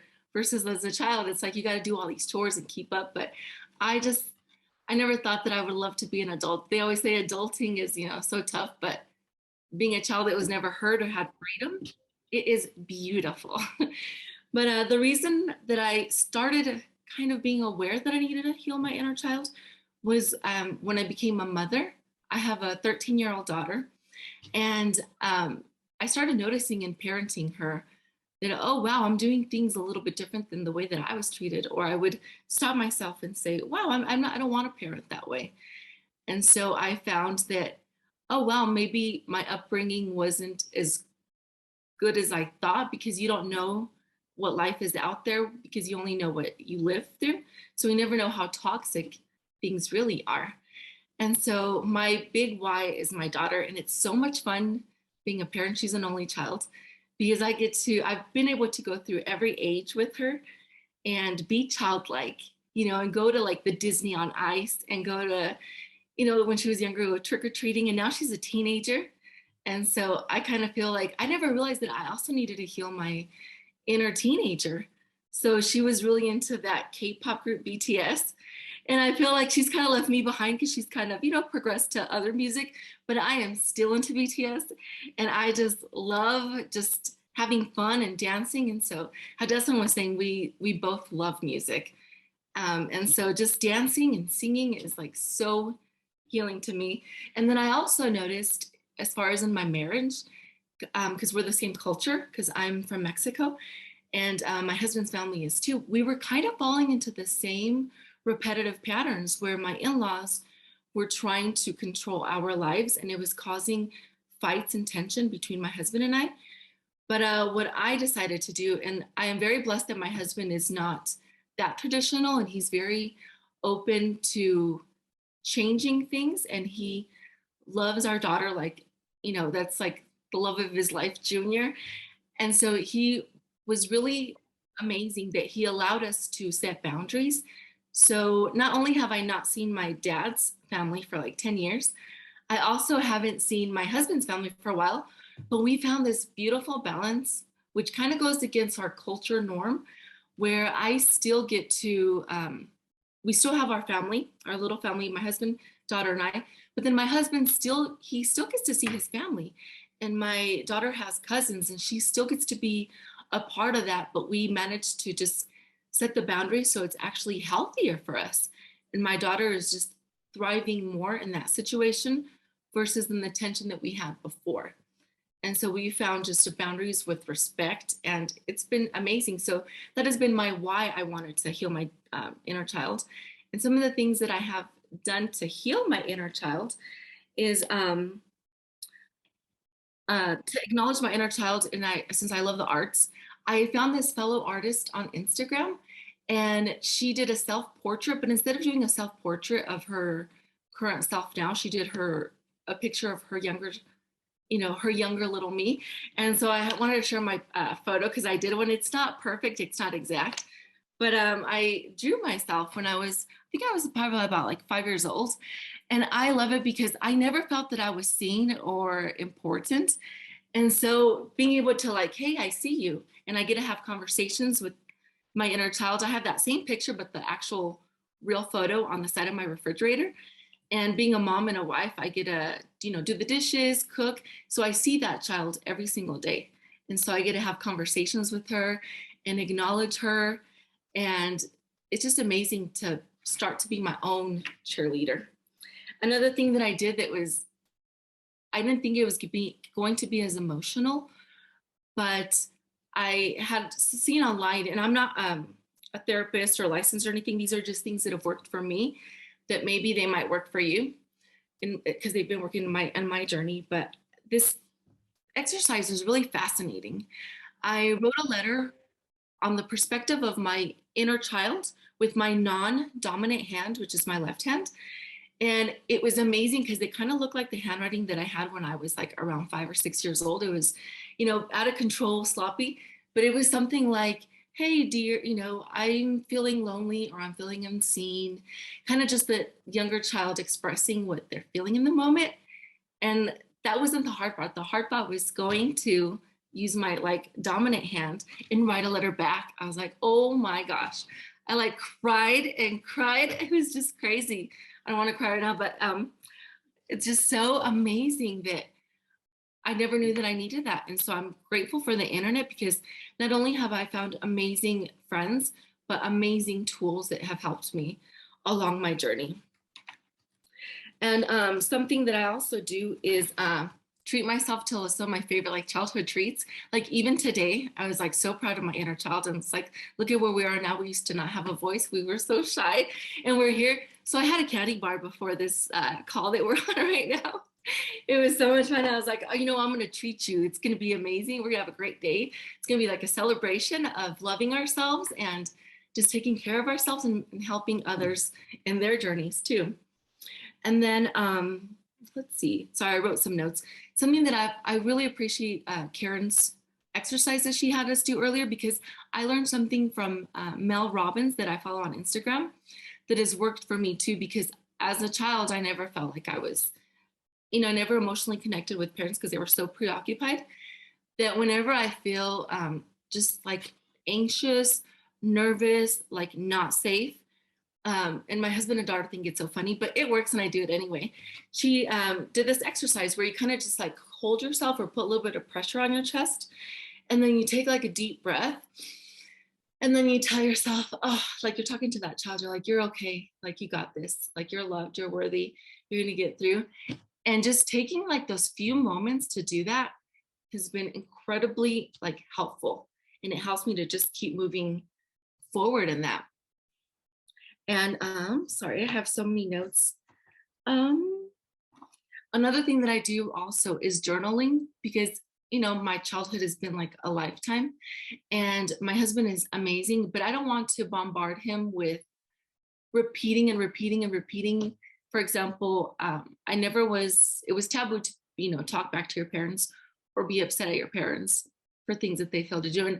And now it's something that I'm not going to confront them or talk to them about that, but I can do a journaling. So I have a Google Docs that I designate specifically to writing whatever I want to write. And it is there's so much freedom, because I don't have to censor myself, and I'm not going to, it's a place where there's not going to be any judgment.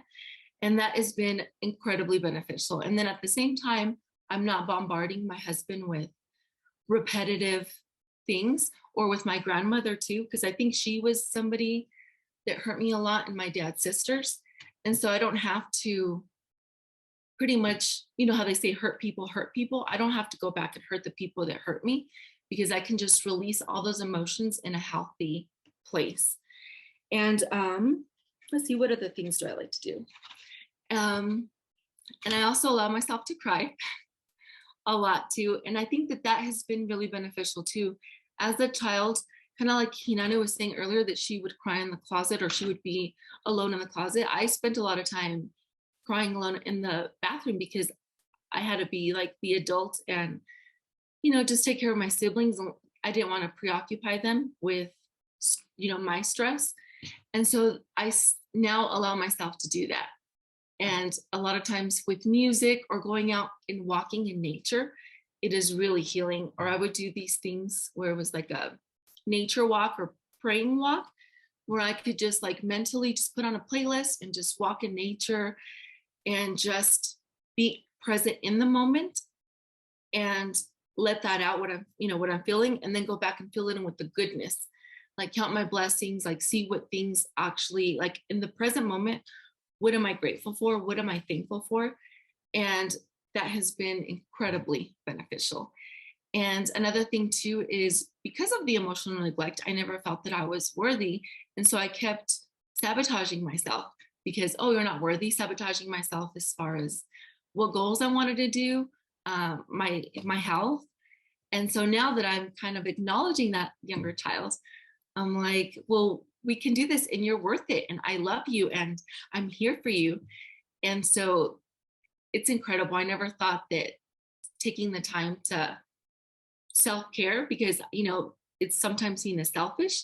I never knew how much more I can give to others, give to my siblings, to my daughter, to my husband, by taking care of myself. And I'm in a lot better, happier place. And so, yeah, it's been incredible. And I'm a self-taught artist. So I do have a picture behind me that I want to show you guys too, because I love the ocean, the water, the beach, just the sound of the waves. And so I did this painting that's behind me. It's with acrylic paint, and I kind of got a little bit of a tutorial on YouTube, but I love how even though you do a tutorial, because we all have different points of view or perspectives, it's never going to be the exact same as what the original artist had. And I absolutely love that. And I'm also went ahead and kind of just to acknowledge myself and say, you know, like look back at that child, you know, like when little kids, they draw a picture, parents put it on the refrigerator. It's like, oh, look, you know, because it makes the child feel seen. So what I did, there's this website called society6.com. And I'm on my store's on there, society6.com/Nisi Alo. And it's NISSIALO. But anyways, I was able to put that artwork on a mug. And it's just a reminder, like, this is like my equivalent of my artwork being on the fridge, but I could take it with me everywhere I go. And it just gives me so much joy, and I absolutely love it. So my overall purpose on why I even made my Instagram public was because I want to be able to help other people that feel the same way, especially when we grow up in a culture where you're not able to speak out and, you know, you might make the family look bad. I just want other people to know that you're not alone, and it's okay to set boundaries. And you don't have to do, my passion is arts and music and nature, but other people love to do sports. They love hiking. They love woodwork, whatever your passion is. I just suggest that you take a little bit of time for yourself, and it's so beautiful. So I just want to continue to inspire other people. And I thank you all for being here and taking the time, because this is also self-care. So always remember that you are worthy and you are loved. And thank you so much for having me here. So thank you, Deslynn. Thank you so much, Denise. You know, I had a question. I never thought that I was an artist, and now recently you have truly inspired me. Now I know how to play with paints. How do you get someone to get out of their comfort zone and even attempt it? Because, you know, a lot of us just tell ourselves, oh no, I can't draw, I can't paint. How do you find that courage? My biggest suggestion is to just have fun with it, because I also used to struggle with that, because I have that like inner critic. Mhm. And I always wanted to say, well, if I'm gonna like paint a flower, it needs to be perfect.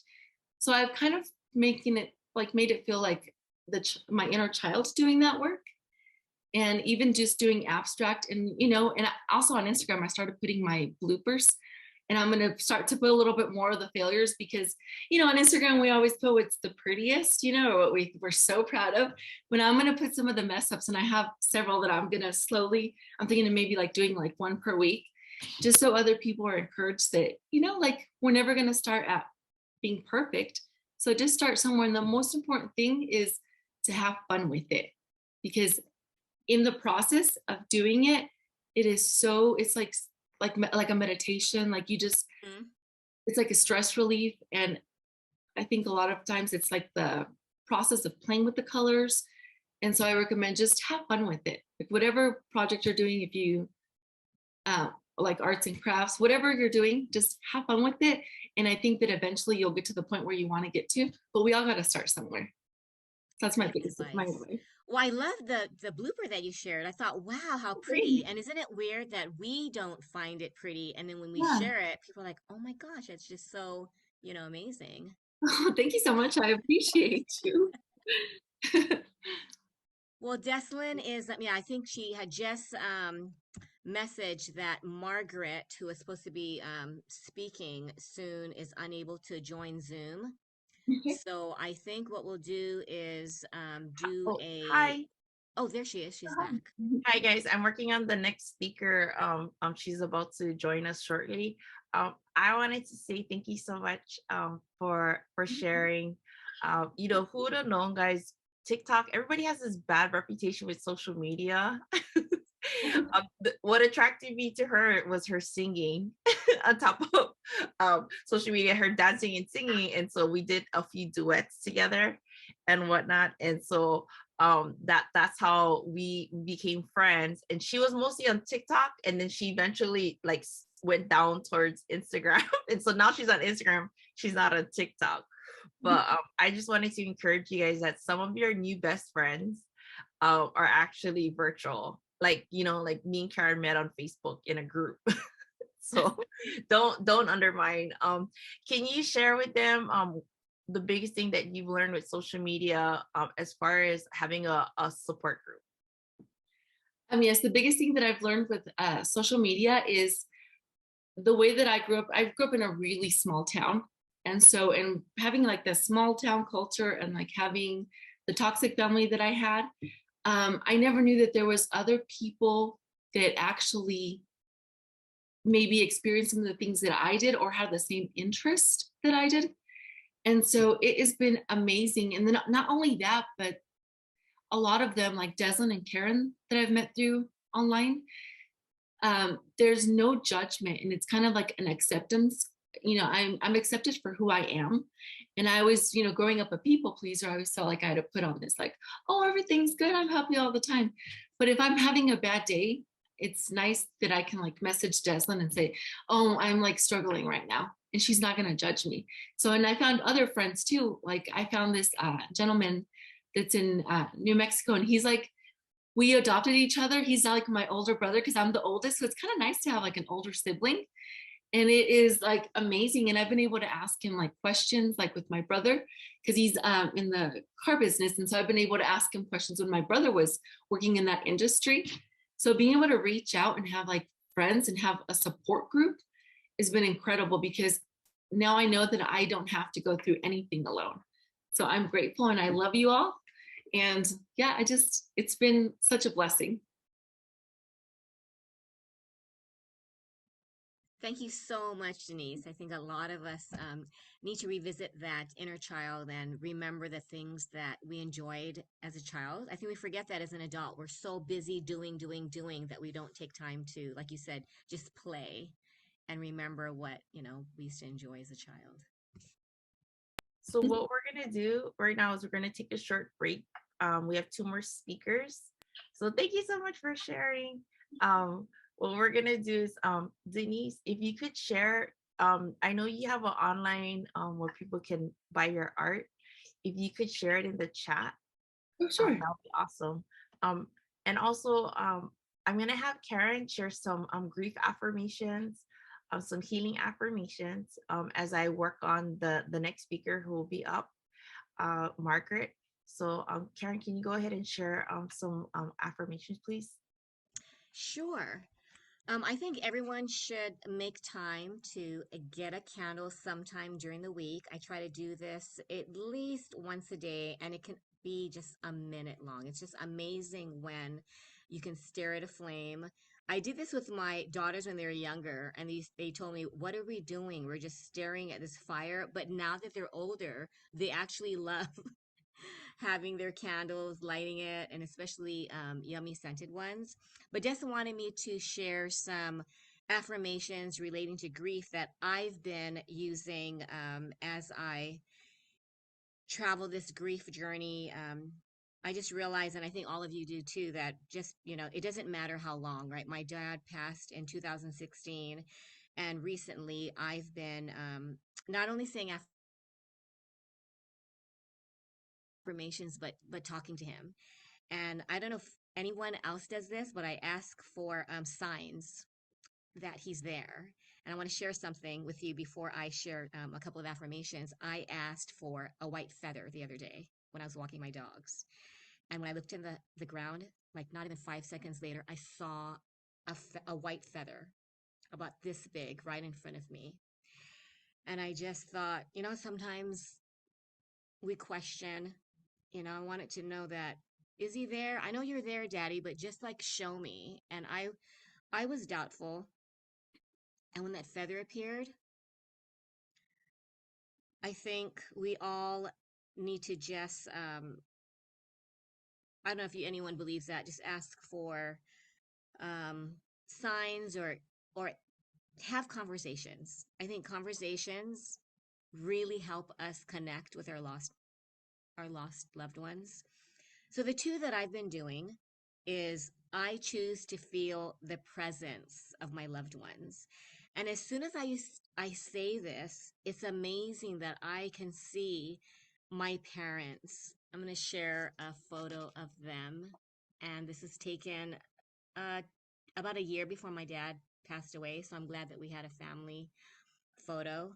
And when I say these words, it's amazing that this picture pops up, or I can see him in a blue striped shirt, smiling. It's like blurred on the edges. And then the other affirmation that I've been doing is I give myself time and space to feel all of my feelings. And I think a lot of us have been taught, like Denise was saying, to avoid them. We don't want to feel the hurt. We don't want to feel the pain. But I've been giving myself permission to feel the pain. But also, my daughter did this. She's 26. She asked for a picture of her when she was 5. She said, Mom, I'm working on my inner child. And so I thought, I'm going to do this. So I found a picture, very old, black and white. And I thought, it's weird. I think Denise was saying that you draw it. I'm going to do that next time and not judge, not be the self-critic. But when we draw a picture of ourselves or find a photo, even if it's not when you're younger, like 5, but even in your, like, I love healing your inner teen. I think the teen years is what gives us a lot of growth opportunities, because we struggle with identity or struggle with limiting beliefs, or maybe carrying on what our parents teach us. Oh, someone is saying can you hear me better now? Someone said to turn on my volume. I wonder if it's on Des's I think side. it's a little bit clearer. I'm not sure if you're talking far from the mic or not. Sorry, Karen. Okay, it's all right. So it's a little better now? Yeah. Okay.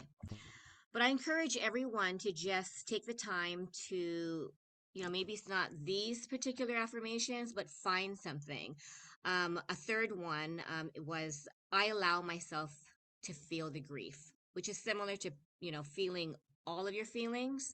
But I think a lot of times when we allow ourselves to feel sad, to feel pain, there's something about empowering ourselves to feel, and then suddenly I find that it's almost like a surrendering, and the pain just for a little bit dissipates, and you feel just empowered, by just not avoiding the pain. But yeah, I hope that helps.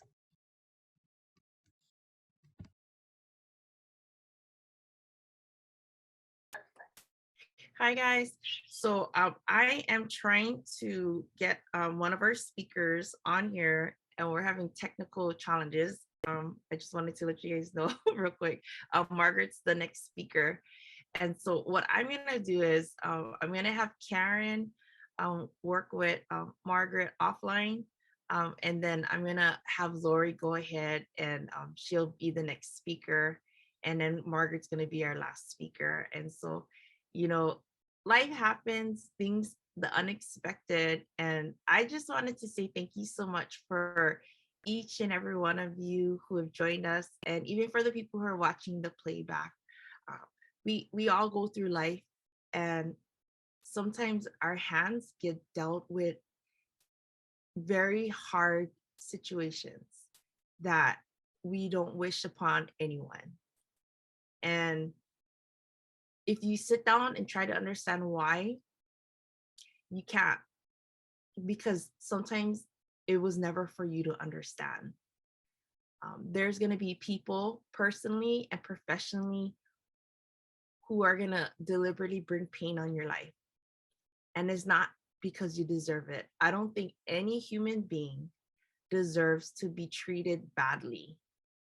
And I just want to make sure you guys understand that you are predestined to be here and that you are worthy of love. You are worthy of respect. And some people, as much as they were part of your life when you came into this world, not everyone deserves to be in your life. And it's okay to love people, but it's okay to also not have them actively involved in your life daily or weekly or monthly. Because if people don't take responsibility for how they speak to you, how they treat you physically, emotionally, mentally, and psychologically, not everybody deserves access to you. And so I just wanted to send you guys a lot of love, a lot of good energy. And I just wanted to say thank you so much, Meredith. Thank you. You're the first person to sign on. And I'm just glad you're still with us. So thank you so much. So I'm going to have Lori go, and then Margaret, she's just signing on. Margaret's going to go after Lori. And so Lori is very special and dear to my heart. We've known each other for several years. She's on the same island as me. This isn't easy for her to share. The reason why I had her share, have her join on, is sometimes you can love someone with every breath that you take, and they don't love you back the same. And you can do everything possible to keep a relationship, whether it's your family, your friendship, your marriage, or your dating partner. And you can't keep it together because it takes two people to be all in. It can't always be one person trying and then the other person resisting. And so this year, Lori made an important decision that she really didn't want to, but she had to. She filed for divorce, and she got divorced from her husband. And it's been a journey. It's still fresh. It just happened back in May. It finalized. And she's still in the healing process. So it's really, really raw. I've been divorced for 13 years. I was married 6 years. It was traumatic. My husband dumped me while I was on vacation in California, and I was living in Japan. And so Lori's gonna share, and it's not gonna be easy. So please bear with her, because we all have the right to cry and to feel. And Lori's always been someone who tries to categorize everything and put everything in a box and try to, but eventually, guys, it, like Paula had said earlier, that you gotta allow yourself to feel, to heal. Oh no, I think that was Lisa, but like Paula said, she tried for 7 years to handle without, feeling. And so Lori's been here, listening to everybody. And so on top of what she has to share, she's a soft-hearted person. She gives to the community because she understands pain, and she uses that as a way to have passion. And so with further ado, guys, this is Lori. Oh God, you guys bring me on here when I'm a freaking mess. Thank you, Des. Thank you. And Karen, thank you so much. I'm in my 60s. I went into my marriage when I was 22 years old. I was married for 38 years. I took my vows very seriously. And when I was in a narcissistic, toxic marriage for 38 years, but I was going to make it through, and that's how, because that's what I thought we were supposed to do. But last January, I came back from vacation and I said, I need to get myself healthy. I had gained a lot of weight. I was not in a good headspace.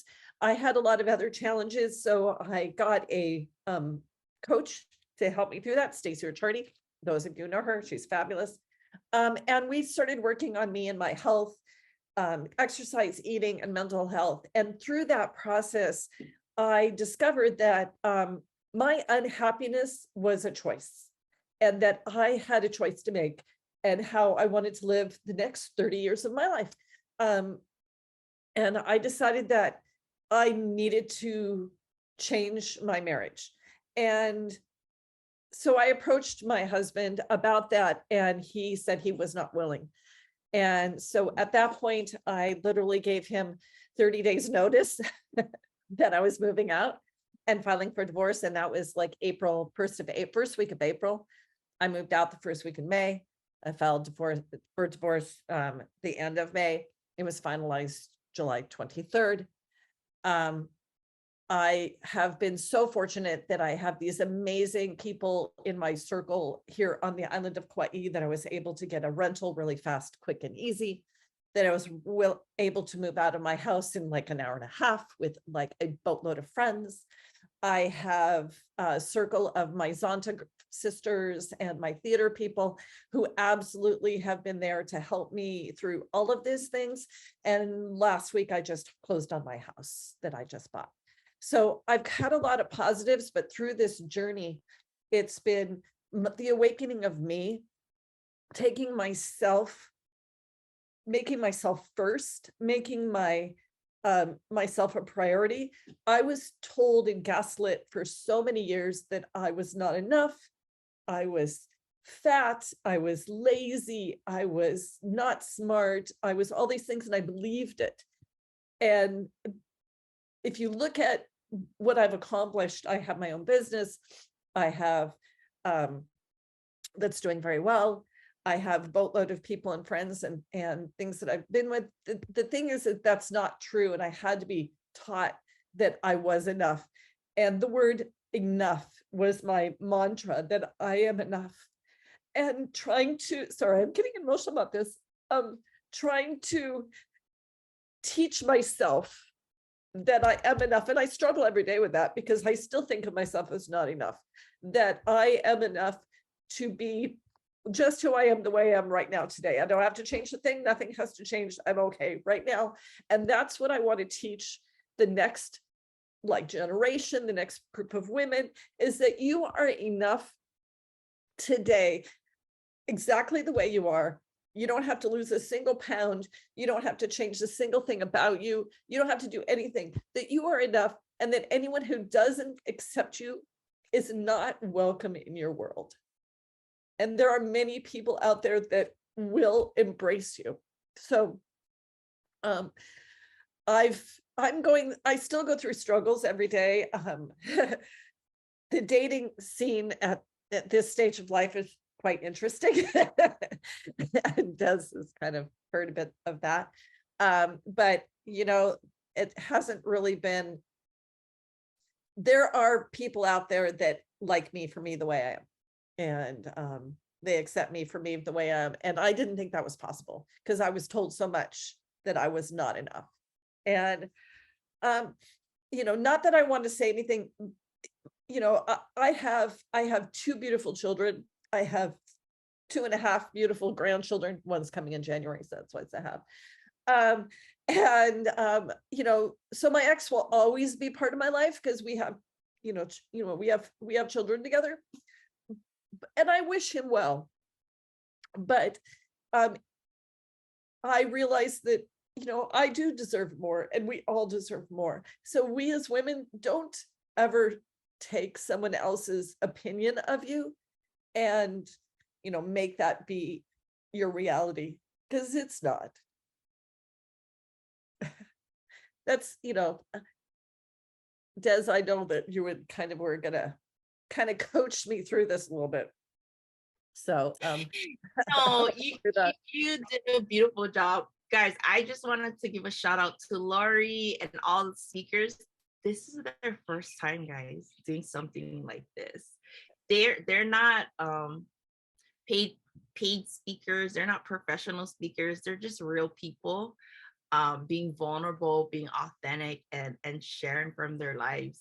And I know that Lori, what I love about Lori, because I get to see her in person. Everybody else here, I see them virtually, unless Karen or I fly off island. Lori shows me this side of her, and I wanted you guys to realize that it's okay to be yourself, and it's okay to cry and to be mad, and it's also okay to get a coach, to get a therapist, to get people to help you, because sometimes the people that are in your life can't help you because they're not trained, or they just don't have the capacity to hold space for you. David, did you have a question for Lori or any feedback? I'm putting David on the spot because he's a hypnotherapist, and I got a chance to meet him, and I absolutely enjoy him. And so, David, did you have any thing you wanted to ask Lori about her experience?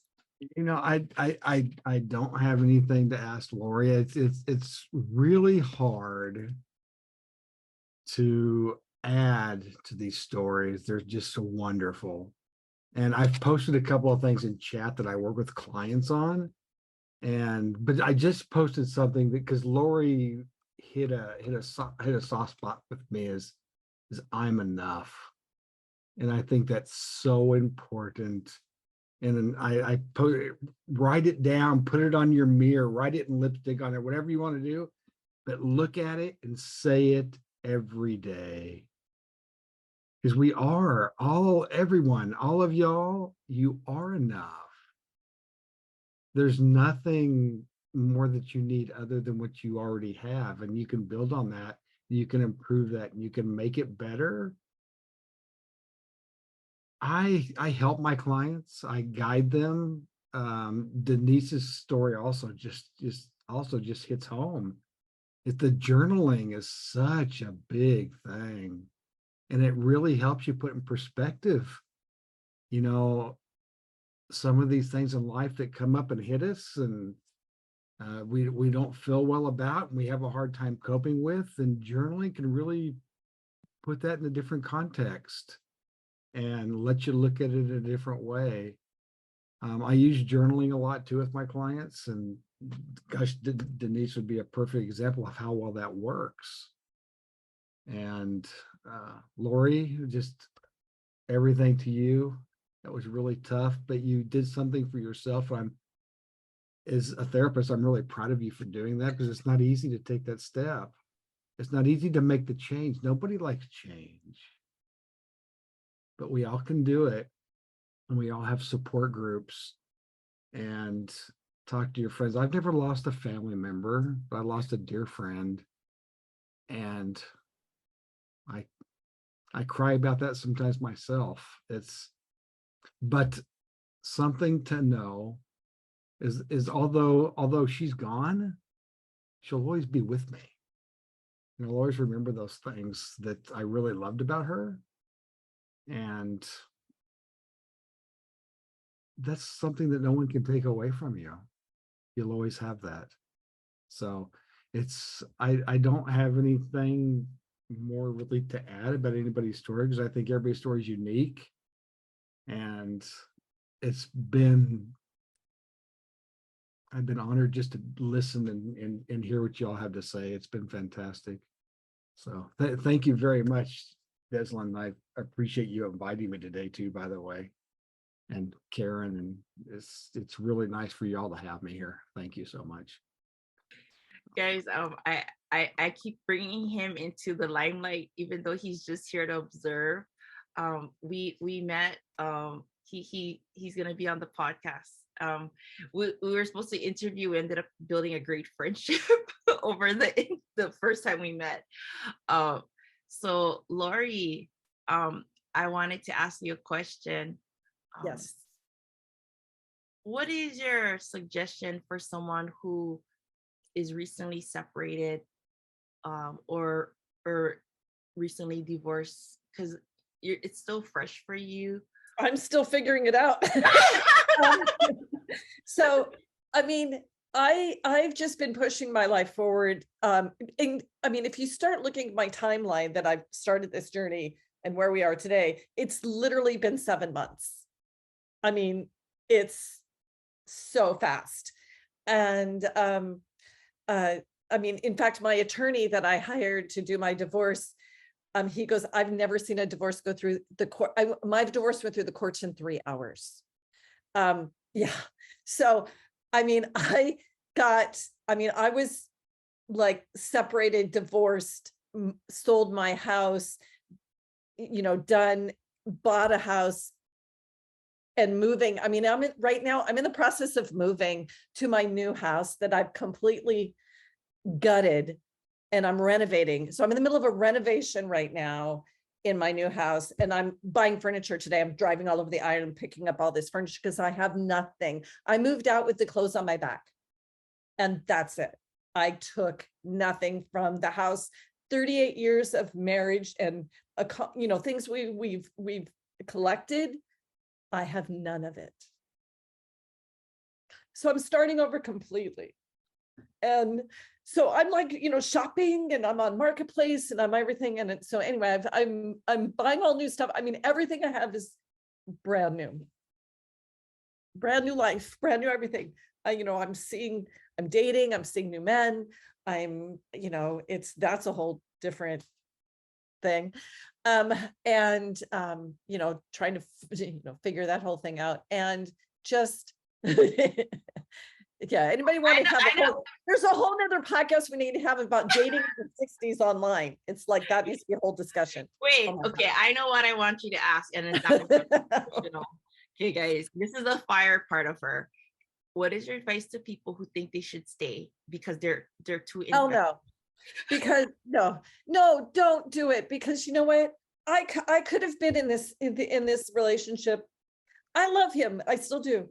And I could have stayed in this relationship till I died, but we would have been like one of those statistics where we like never, the two old people in a house that like never talk to each other and just, crabby at each other all the time, sleeping in separate bedrooms, not having a life. And I said, I don't want that. I want a partner. I want intimacy. I want friendship. I want companionship. I want all of that to be part of me, part of my world. And that was not happening. So I said, I'm not saying that I'm not partly at fault. Of course I am. It takes two. But definitely, I was willing to try other things, and he was not. And so I said, if you're not willing to try, there's no reason for me to continue. And so I left. And you know what, guys, you can get out there. I mean, I'm very fortunate that I do have my own business. So I am financially secure on my own. And I was the breadwinner for the last 5 years, which was a little bit of a adjustment on his part.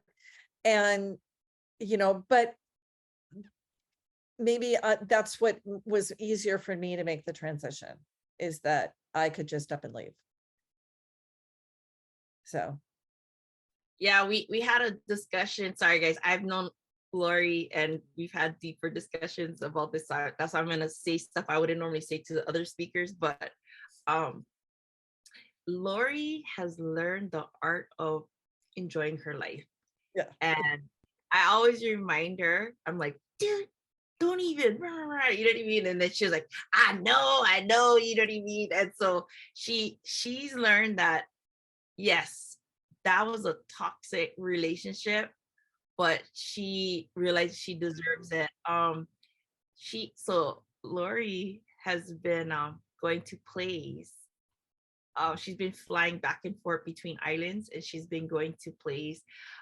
What have you found that has helped you with doing things you love? Because for so long, I think you weren't really doing what you love. Like, you kind of did what you love, but you weren't, because you felt like, I'm married, and what have you learned? Well, what's nice is finding a partner to go do some of my I mean, I'm very involved in the theater community. I love theater, live theater. It's one of my passions. And so I've, you know, my current person I'm dating, which, you know, is also into that. And so we've done a lot of those things together, which is great. You know, just this whole process though, I mean, those are some of the things that are just fun. I mean, getting on an airplane right now, it's so cheap to fly inter-island. This has not always been the case, but right now, thank the Lord, you can fly inter-island round trip for like $77. It's like nothing.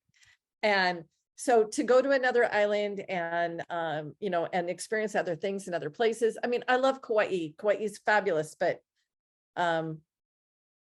you know, sometimes you need to go to the big city. So I've been to Oahu several times recently. I had been to Maui a few times. You know, it's just being able to get out there and do something else and with other people is always fun. I love doing those kinds of things and, you know, want to do more things, but right now I'm involved in this big house remodel. So everybody that I know is like sending me pictures of couches and chairs and tables. Decor and, you know, yeah. So it's fun. So if anybody wants to keep in contact with her, she's on Instagram and Facebook. Okay, so this is not her, how to explain. So she's a broker of real estate broker. I do sell real estate. I do, you know, property management and all that. That's how I make it. But she's actively involved with Zonta and then with the community players, right? Yeah. Is that by community players, yeah. So she's kind of like she's a business owner, but then she's actively involved and whatnot. But I'm trying to push her towards public speaking too because of what she just shared. And I think she's really helpful with people. Like, yes, she's a businesswoman, but she has a soft side of her too. So I'll have her share like what is the best way to contact her if you guys want to contact her by email. There's going to be a lot of people that aren't here on the call on this meeting, but they might want to reach her. And so I'm going to have her put the information in the chat, and then I can leave it for anybody who's interested. I know some people are on the verge of breaking up. Some people are recently separated. Some people just got divorced, but it's always great to connect with someone that is similar to you. And so, yeah. Thank you. If you want to follow me on Instagram, I have to tell Des, okay, you guys, Des and I have this like mental connection that is a little bit cray cray. And she gets inside my head and I don't know how she does it, but she does.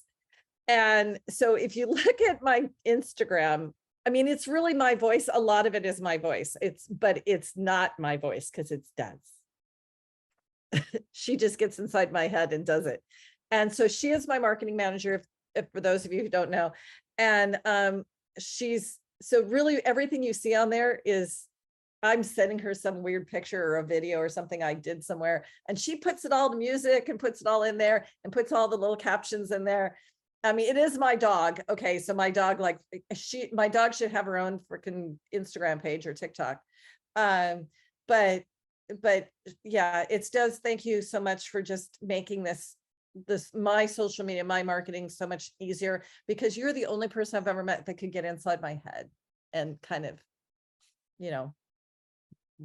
Yeah, so I confess, I'm her social media manager. She's on TikTok, Instagram, YouTube, Facebook. So she tells me what she thinks, and then I do the video edits and I do all the fun stuff. But I can tell you everything I say, I know it's how she thinks and feels. Yeah, it's hilarious. It does get in my head, so it's real crazy. Yeah, so she can focus her business and prosper and build her renovate her new house and whatnot. But if you guys need any help as far as real estate questions and tips and whatnot, you definitely can reach out to her. She's super amazing. And yeah, and then also on this matter too. Oh, and theater. She's acting low key, guys, but she's also done directing for plays, and she's an actress. And so don't even let her act low key on here. If anybody loves theater and whatnot, she's actually the VP and actively involved here. So I just do want to let you know that just because you get divorced doesn't mean you stop loving that person.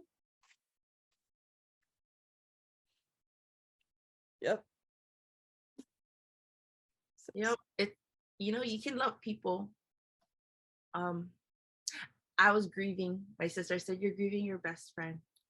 And so it's not gonna just be like, okay, I'm divorced or I broke up, I'm okay. You can always love someone, but doesn't mean they're healthy for you. Right. I think co-parenting is better than being married to someone who doesn't love you back. Well, and the beauty is that my children are adults and they both came to me and said, Mom, you should have done this 10 years ago. So they saw it way before I did. Yeah. So thank you so Thank much. you. Thank you all. If you have to go, I totally understand, and I'll send you the playback because I know you're designing your house right now at this, like literally right now. Okay. So next, we have our speaker, Margaret. The reason why I chose Margaret to be on this summit is she has she just recently won 2 titles in pageantry. And when you're in a pageant, you have the choice of picking a platform that you're going to stand on to advocate and to use it for positivity, you know. And she chose to do narcissistic abuse. And I wanted her to be on here because a lot of people don't realize that they're being abused. Most people will talk about the physical, right? Because you can have evidence, oh, you hit me. But the mental, the emotional, psychological, and even the financial is oftentimes overlooked.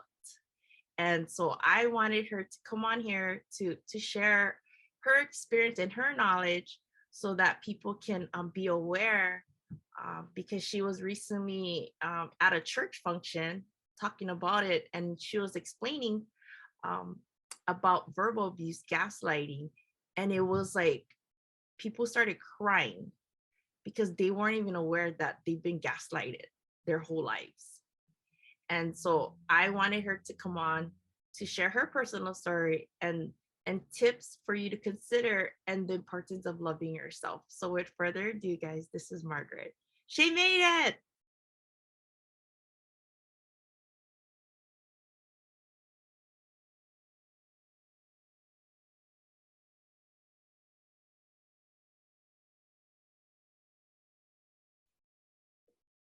I see you. I don't know, the mute isn't working. Hold on just a second. No, I think I'm live. Can you hear me now? yes. Yay. Yay. Okay. Okay. Hi, everyone. Thank you, Des. Thank you, Karen, for having me. Thank you. And yes, I made it. Yay. Via technology, sometimes we're not the best buds, but you know, we try to make it work. So you can go ahead and share a little bit about yourself and then what you wanted to share today. Yes, my name is Margaret. I'm the United States of America's Miss Hawaii 2023. And my platform is called You're Free, and I raise awareness about narcissistic abuse, given that I'm a survivor myself. And a lot goes into being abused by a narcissist person. And I would say a lot of people are not fully aware of the capacity and the severity of what it is, because like you said earlier, it's majority, you know, when you talk about abuse or domestic violence, it's primarily something that you can visually see, such as a bruise or, you know, if you've been hit. And of course, not to downplay any of those, because those are very bad. But psychological, emotional, mental, financial abuse, those are, a lot of them do fall under the umbrella of narcissistic abuse. And I dealt with a covert narcissist who, in my opinion, would be the hardest one to prove or to let people know, because this person appears to be very good, has a very good job, presents himself or herself to be very good. So it's all a facade. And this person could also act and mimic to be like someone that's empathetic, because they're very good actors. So with that said, and for me, having been with that person for 14 plus years, and I know I've had, like sometimes you hear from people from time to time, like, why didn't you leave, earlier on, and or whatnot, or things like that, somewhere along those lines. But when you're being abused constantly, especially with a partner that you're supposed to, be in love with, or loves you back, supposedly, you don't expect them to con you or fool you in such a manner where like you're being abused every single day of your life, and like subconsciously that would become your reality. Like whatever it is that person is telling you, it then does become your reality, and then goes to gaslighting. And that's the simple definition of gaslighting, is someone that is altering your reality. So, and like with a covert narcissist abuse, like it's very insidious. It's not something that, like, hey, this happened to me, the next day you know what it is. It takes a long time to, like, ultimately for me, personally speaking, when I didn't feel like myself, and I felt like I didn't see my family anymore, I didn't see my friends, that I was very isolated physically and emotionally. And I just did not feel like myself. I was lost. I didn't know myself. So like, having said that, it's really important to really know who you are. And just like, similar to what Lori said, like, don't let other people tell you otherwise. And you are enough. In fact, you're more than enough. You're a child of God, and you have a purpose. So whatever it is that some other person, whether they're your partner, friends, family members, coworkers, you're not that, because those are all lies. And I understand that it could be easier said than done, especially if you have been hearing it constantly, day in and day out. It becomes very subconscious to you, but there's always a light at the end of the tunnel. And like, starting over again has become like such a gift to me, because I'm able to do a lot of things with my son. I have a 6-year-old. I had left around right before he turned 1. And to me, my biggest indication was that to really show my son that that's not what love is, because I know there's some people that stay, or a lot of the times, I guess, in the Asian culture, they would kind of, like, look at it like, no, you stay, you have to stick with it, like, keep your family intact. But if you're in a very toxic, abusive relationship, you're doing more damage than good when you stay, just because, I guess, society says like that's what you're supposed to do. But just so society doesn't pay your bills, or not there with you 24/7 and not feeding you, because you're the only one that knows what's happening. And the moment that you do not feel like yourself, and like you're just like, wow, what's happening? It's almost kind of like a whiplash, sort of. And it's like not knowing who you are, and just losing everything. Like, it would like really deteriorate you if you don't leave. So it's much better to be in a separate home and love yourself, love your child or children. And just starting over has been such a gift. I packed up with like a little Hello Kitty luggage at the time, and my son was about 9-10 months old. And I, like, the one thing that I did not want to show him was that's what love was. And because I know that it's not. Like, love consists of love, like, loving unconditionally, like loving the person no matter what, with no conditions, with no, like, if then statements, or like, if you do this and I'll do this for you, if you're this and that. No, it's not. Like, that's not what love is. So it has been quite a journey. I would say I was very silent too during that time.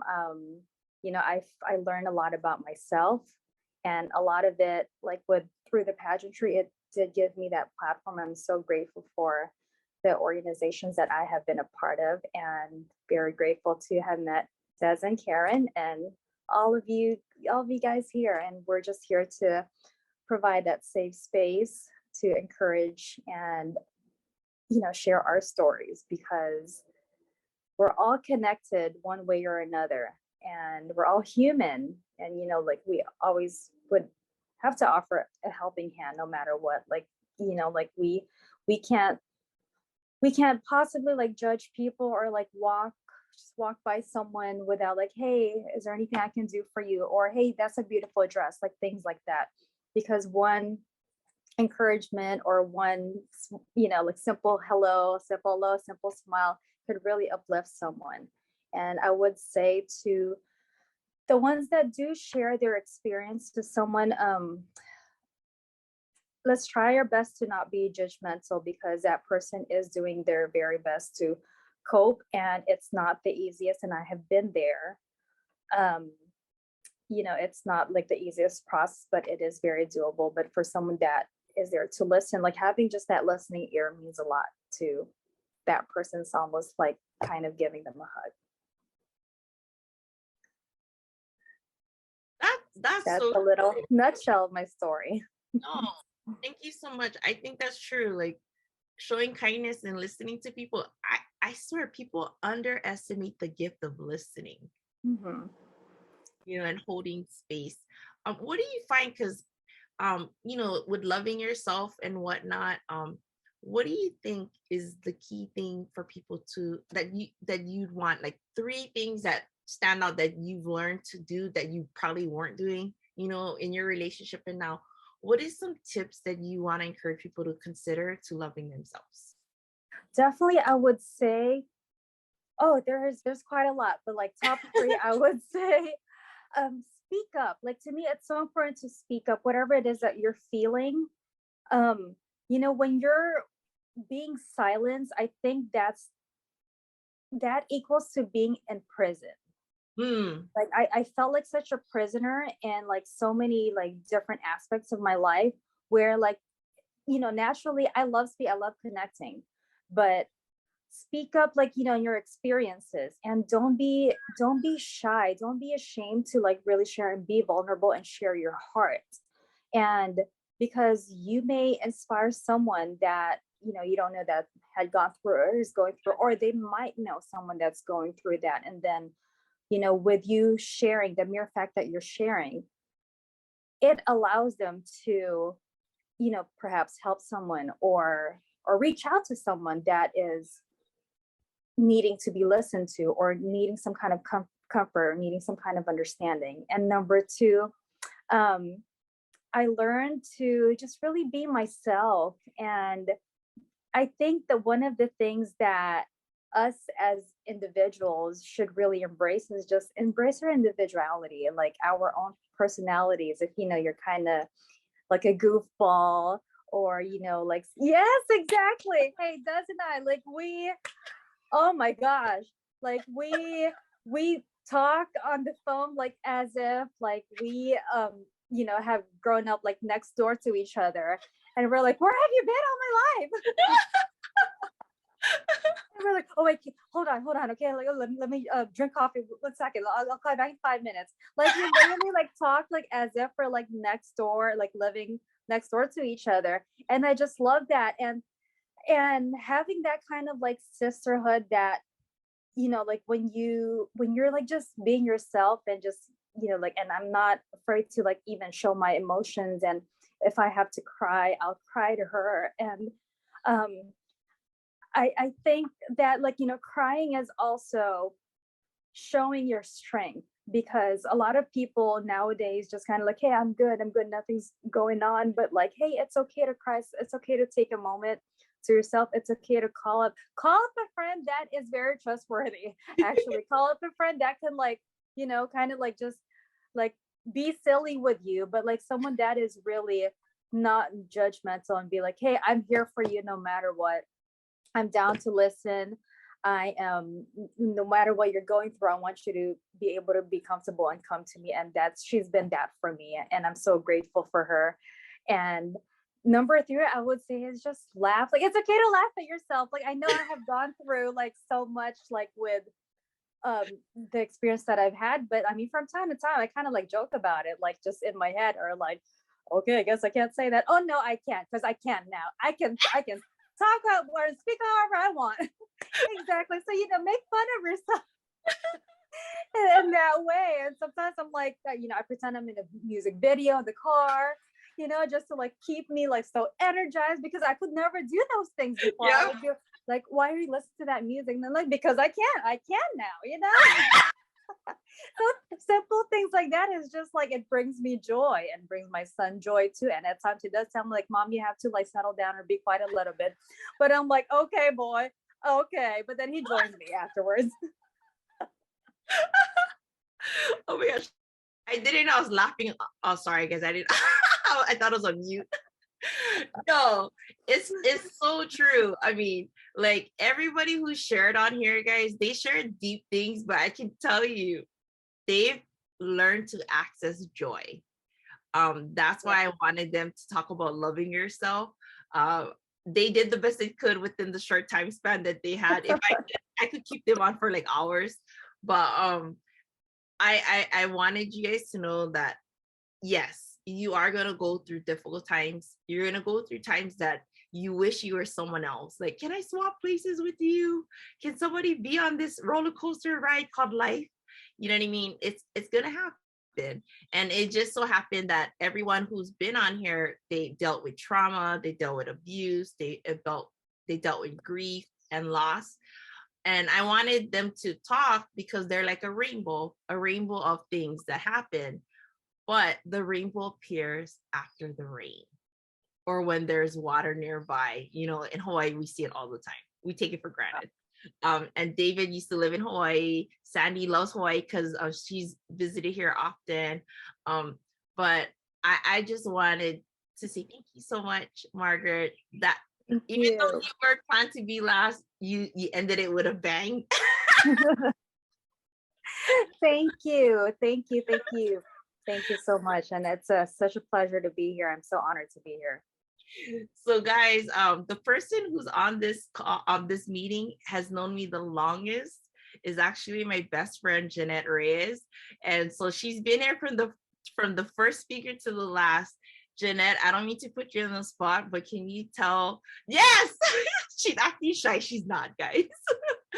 Jeanette, tell people real briefly what has encouraged you the most about the summit. Oh, I have to pick a one most favorite? No, nobody's your favorite, but like overall. No, I love the realness. I love everyone's story. I love how growth has happened. I truly believe every experience in our life has made us become the person that we are, and that we should not be ashamed of that.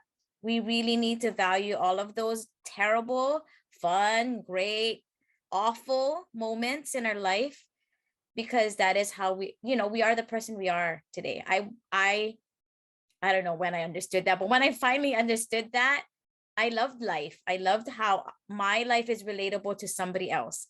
I experienced this because I can help somebody else. You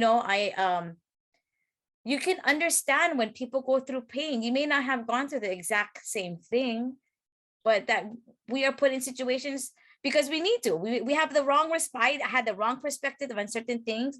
I needed to experience it personally so I can have the right heart towards the person. And I think the other one was really setting boundaries for toxic relationships. Absolutely. We have the power to invite those that love and support us and exclude those that do not support us. You know what I mean? There's no wrong in that. There's not. I'm, past my, whatever. I don't know, Desi, we're old. We're in the old category. Okay, you guys. We're not old. Okay? No, my clothes is considered vintage. Okay, we are old. Just embrace it. Vintage. We have vintage clothing. Okay. Anyway, I so enjoyed everything, what everyone had to share, so many points to walk away with, so much growth. I can't wait to watch this again tomorrow. Like, seriously, so excited. Thanks, Desi, so much for coming over, sharing all this and telling me that it's coming up, making sure that I clear my schedule because, you know, I'm busy. But this was totally worth my whole entire morning. Yeah, she acting shy. She's not shy. I was in her wedding, and so we've been best friends since we were in our 20s, and we're Yes, shy of 50. young 20s. We are shy of 50. We were born 75, and yes, our clothes is considered vintage, which I don't agree with, but it is. It is. Oh, girl, we're on the oldies channel. They play our music on oldies. Okay, just saying. Reality, okay, reality. But thank you for sharing. I know this wasn't planned.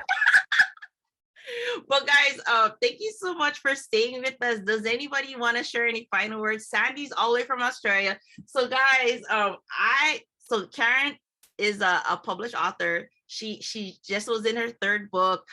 Sandy was a published author. She just was in her third book that she published. Okay, so Sandy was in 2 books prior to this book that she did. She's the publisher.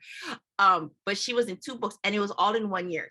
She was in 3 books. Anyway, so this is the book. It's called The Power to Rise Above. So Karen is one of the authors, and this is my first time ever being a published international author through Australia. And it's because of Sandy. So Sandy's been on the podcast too. But Sandy, you want to share any words? I know that you popped in. Yeah, good day, everybody. I'm actually in the outback of Queensland right now, visiting our daughter. So I only got to drop in at the very end. But yeah, I'm so proud of The Power to Rise Above book. And Des, your healing summit today, I know that we have more co-authors for volume 2, even just with Margaret and Lori. Wow. There are more stories for volume 2 from your beautiful spirit of Aloha. And I just want to, I wanted to read something from your chapter and from Karen's chapter, just a little paragraph, but because of Lori, I've also got to read a quick little thing from mine. If I can quickly find it. Oh,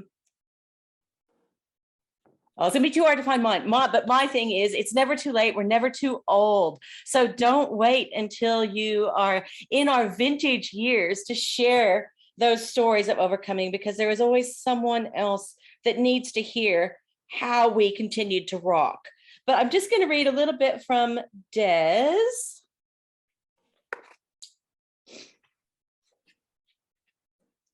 Your past is a part of you, but who you are is not defined by your lived experiences.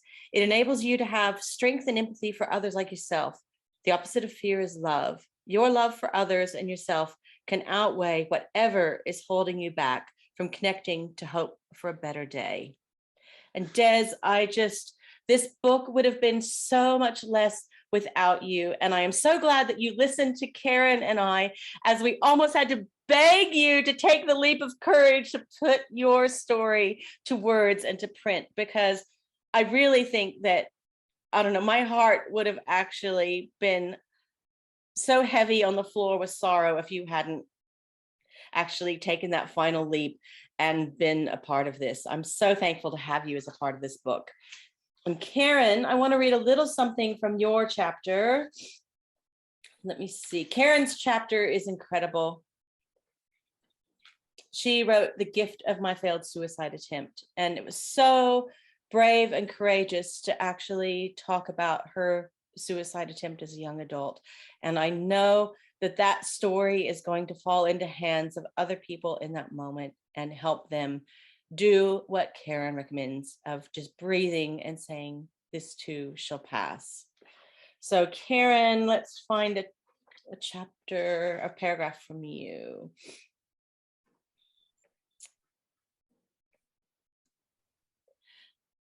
My advice to anyone struggling is that sometimes during our darkest rainstorms, we are unaware of the brightest, most beautiful rainbow just like Des was just talking about, that will appear once the thunderous storm passes. I invite you to practice patience and trust that you are destined for an amazing journey filled with magical adventures. Believe that this too shall pass, and watch your life bloom with unexpected dreams that surpass your expectations.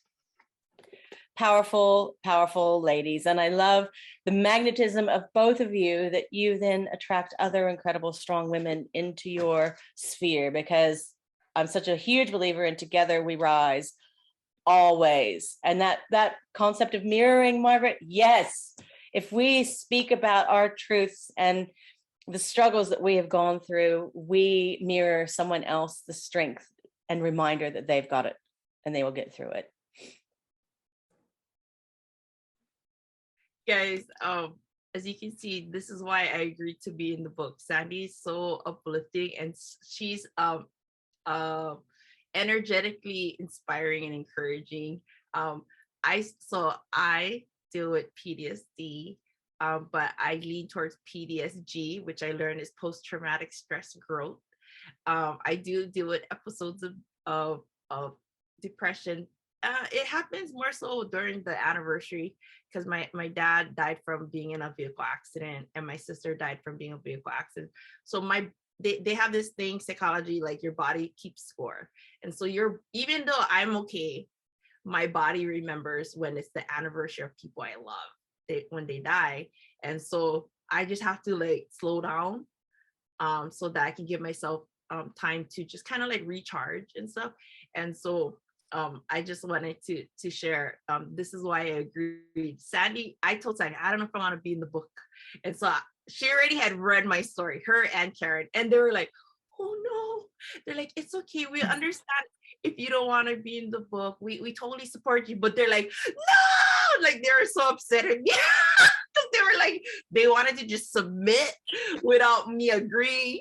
But I just think that, your mental health and your mental, like if you're dealing with a mental illness and stuff, make sure you surround yourself with people who are compassionate, people who have empathy, who won't judge you, who will love you, and who won't pressure you. Because they, as much as they believed in me, they read it, they even edited, they gave me feedback. Twice I was gonna like do the moonwalk out of the book, and there's like 30 of us, and they were like, literally, I was the last submission.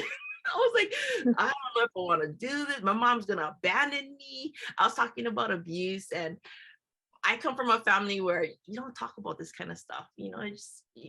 Don't tell people your life, your personal problem. You tell them good stuff, but don't tell the bad stuff, right? Well, even then you don't talk about the good stuff, because then you're bragging, right? And so by God's grace, I did it. So the book is out in September. We're gonna have the official launch in March. But I just wanted to say thank you so much for everyone. I know some people had to leave already. Hinano, I'm so glad I had her in the beginning, but her and her child, her baby was sick. They literally had to go to the ER after she spoke. And so I'm so grateful she took the time to be with us today. And Lisa and Paula's on the East Coast. They're on the East Coast. So Lisa's in Canada, and Paula's in New York. And so what I did, and Hinano's in Utah. I put everybody on the East Coast first, and then we moved towards the West Coast, and then to the Hawaiian Islands. And so and David is in Japan, and Sandy is in Australia. And so thank you so much for you guys for joining us from out of country too.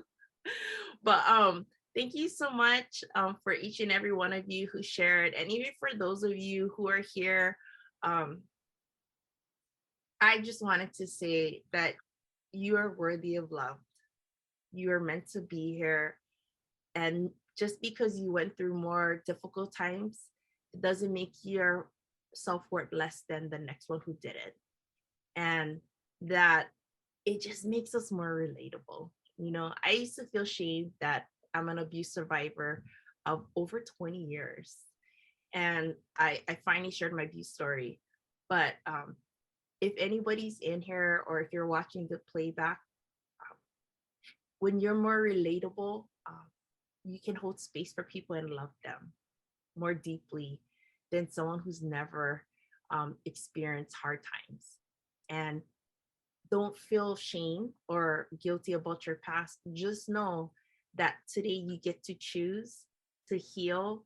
You get to choose to do what makes you happy, even if the people that you grew up with or you're surrounded by doesn't support you. Some people, their loyalty has an expiration.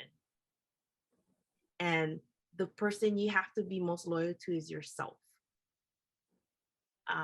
You have to be your biggest cheerleader, and you have to learn to laugh, because hard times are going to come and you're going to make some bad decisions, but you got to laugh. Back in our day, Jeanette, anybody born in the 70s or earlier, there was no social media. There was no cell phones with video cameras. There was no cameras that was like easily accessible to all evidence of videos. And so we have no regrets. We were naughty and there's no evidence. Nowadays, there's evidence, so it sucks. But anyways, I just wanted to tell you guys, thank you so much for joining the Healing Summit. Karen, did you want to share anything? I just want to thank you, Des, for inviting me to co-host. I didn't realize I would get emotional and cry, but this has been so healing. I'm hoping everyone else, I think we all felt a little healed today. So thank you so much for everyone sharing their stories. And I'm so glad that I was a part of this. Thanks. Thank you. I'm going to email everybody if you're watching the playback. Thank you so much for joining us. I'm going to add a form if you guys wanted to know. I'm going to be doing virtual workshops, and I have a summit coming up again, a healing summit, the third one, and the panel is all men. And it's going to be exciting, guys, because everybody who's on the Healing Summit are people I've met through the podcast. And I can envision certain people being together and whatnot. And so I already have them selected.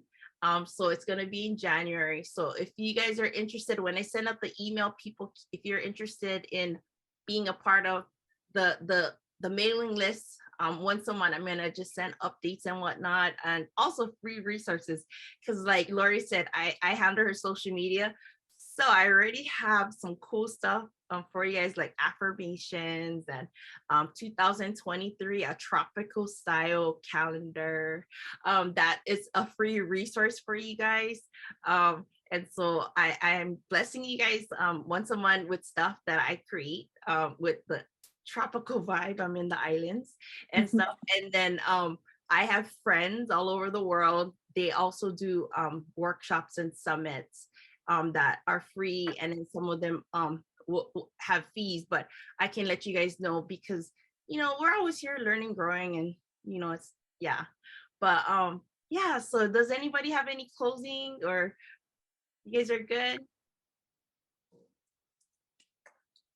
Okay, guys, thank you so much for joining us on the Healing Summit 2022. I look forward. Next year, we're actually going to have 2 Healing Summits, one in January and later in the ending of next year. But thank you so much. I'm honored and privileged to serve you guys, and I look forward to connecting with you guys.